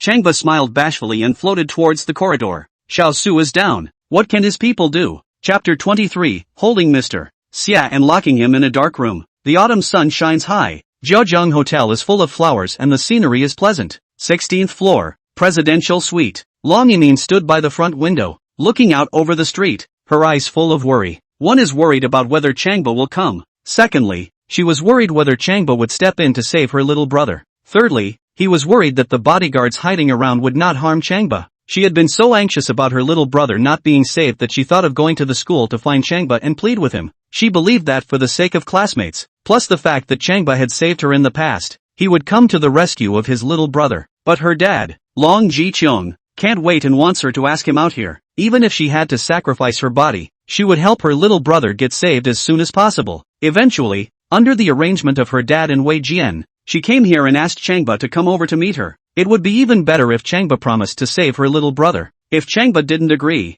then Wei Jian would take coercive measures to control Changba and force him to make a move. Long Yimin's eyes teared up at the thought. After all, Changba had saved her life, and she felt sorry for him when they did this, but she had no choice. In the eyes of others, she was a high and mighty lady, but in reality, she's just a pawn for her dad, or rather, she was a valuable commodity in the hands of her dad. She will be traded away, even sacrificed, whenever needed. She wanted to be absolutely independent, but fate was merciless and tragic. While looking at the street, expecting to see Changba's figure, the cell phone placed on the coffee table suddenly rang. She walked over to the coffee table and picked up her cell phone. Seeing that it was a call from her counselor, Xia Yifu, she hurriedly answered it. Teacher Xie, hello, Emin, are you feeling better? It's better Mr. Shay, it's okay now. That's good. By the way, has Changba contacted you yet? Long Emin froze. What's going on here? Mr. Xia already knows about Changba's visit here? Emin, it's like this. I called Instructor Su and she said that Changba left the hospital, but I waited for an hour and he didn't come back to school. When I called, he turned off his cell phone, so that's why I asked you.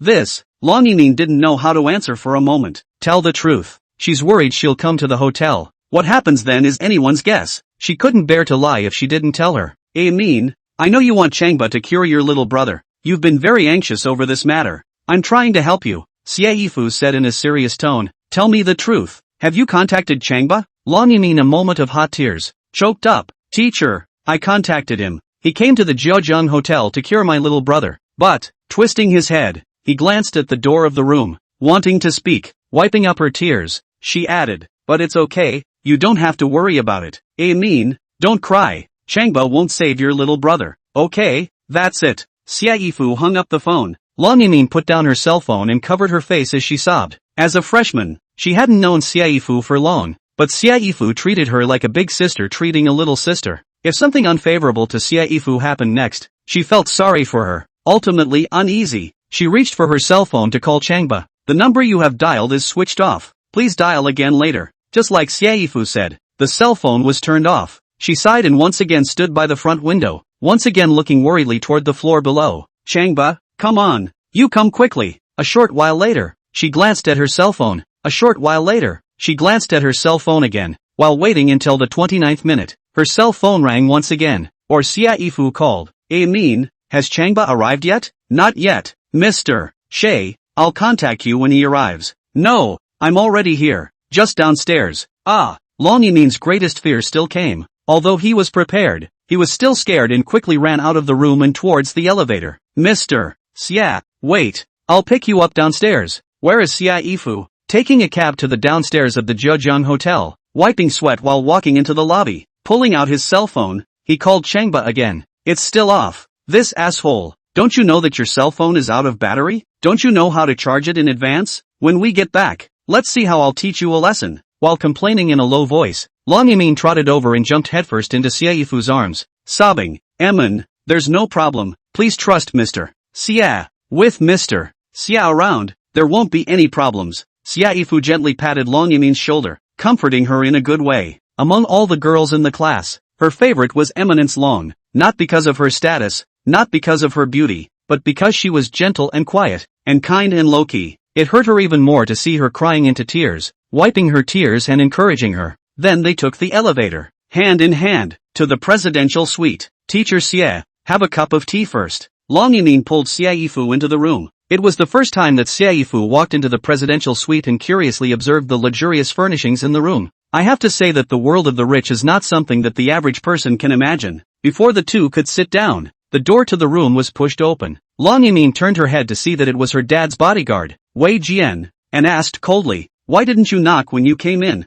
Wei Jian didn't reply, and without moving, he walked over to Xia Yifu's side and gestured. This lady, please follow me to the next room. What do you want? Long Yimin panicked and shielded her behind him, glaring at him. This is my college homeroom teacher. What the hell do you want? Wei Jian still had a ruthless and cold look on his face. Missy, I don't mean anything else. You know better than me what you need to do next. I can do better when I thank my teacher for being there for me. Don't make me do it. Missy. As soon as Wei Jian's voice fell, two big men in black walked in from outside. Wei Jian. Long Yimin cried in anger. Do you know who Ms. Xia is? She's Changba's friend and her neighboring sister. If you dare to touch her, he will never let you go. Wei Jian still had a cold face and twisted his head a bit at the two big men. The two big men understood and walked towards Xia Yifu. What the hell do you guys want? Do you want to hold Mr. Xia hostage? Long Yimin cried out at them. Xia Yifu put her arm around her shoulders and comforted her. Yimin, don't worry, I'm a university teacher. They wouldn't dare do anything to me. Later on,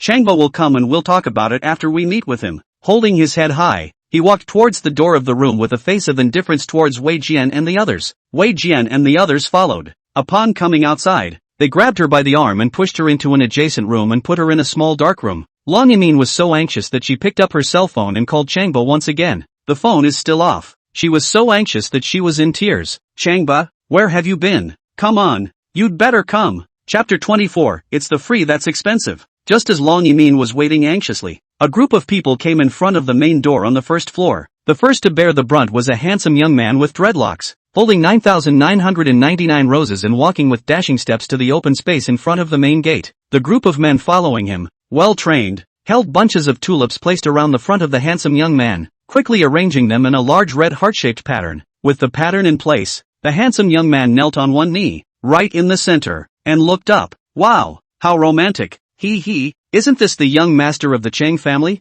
Chang Hui? The girl young master Chang pursues must be a goddess. This girl must be very happy. I'm really jealous. The hotel attendants and passing girls watched with great envy, wishing they could be one of the heroines. When the young handsome man knelt down, his entourage immediately pulled out a huge banner with red and black letters. Emin Lung, I like you. Promise me, be my girlfriend. When the crowd took a look, they realized that Cheng Hui was pursuing the eldest Miss Long Yimin of the Long family. Emin, I like you. Be my girlfriend. Cheng Hui picked up the megaphone and shouted at the top. Long Yimin was standing right by the front window, already overlooking the scene below, and knowing that it was Cheng Hui, she simply ignored it. For some reason, she instinctively hated the man. Seeing him always feels like seeing a pile of stinking. Pick up the cell phone and send a message to Wei Jian. Get rid of Cheng Hui. Wei Jian, he is the young master of the Cheng family, not someone we can offend. He shouts his words. We do our thing. Long Yimin sneered, all wanting to reply with 3 words, wimp. Against weak women like her and teacher Xie,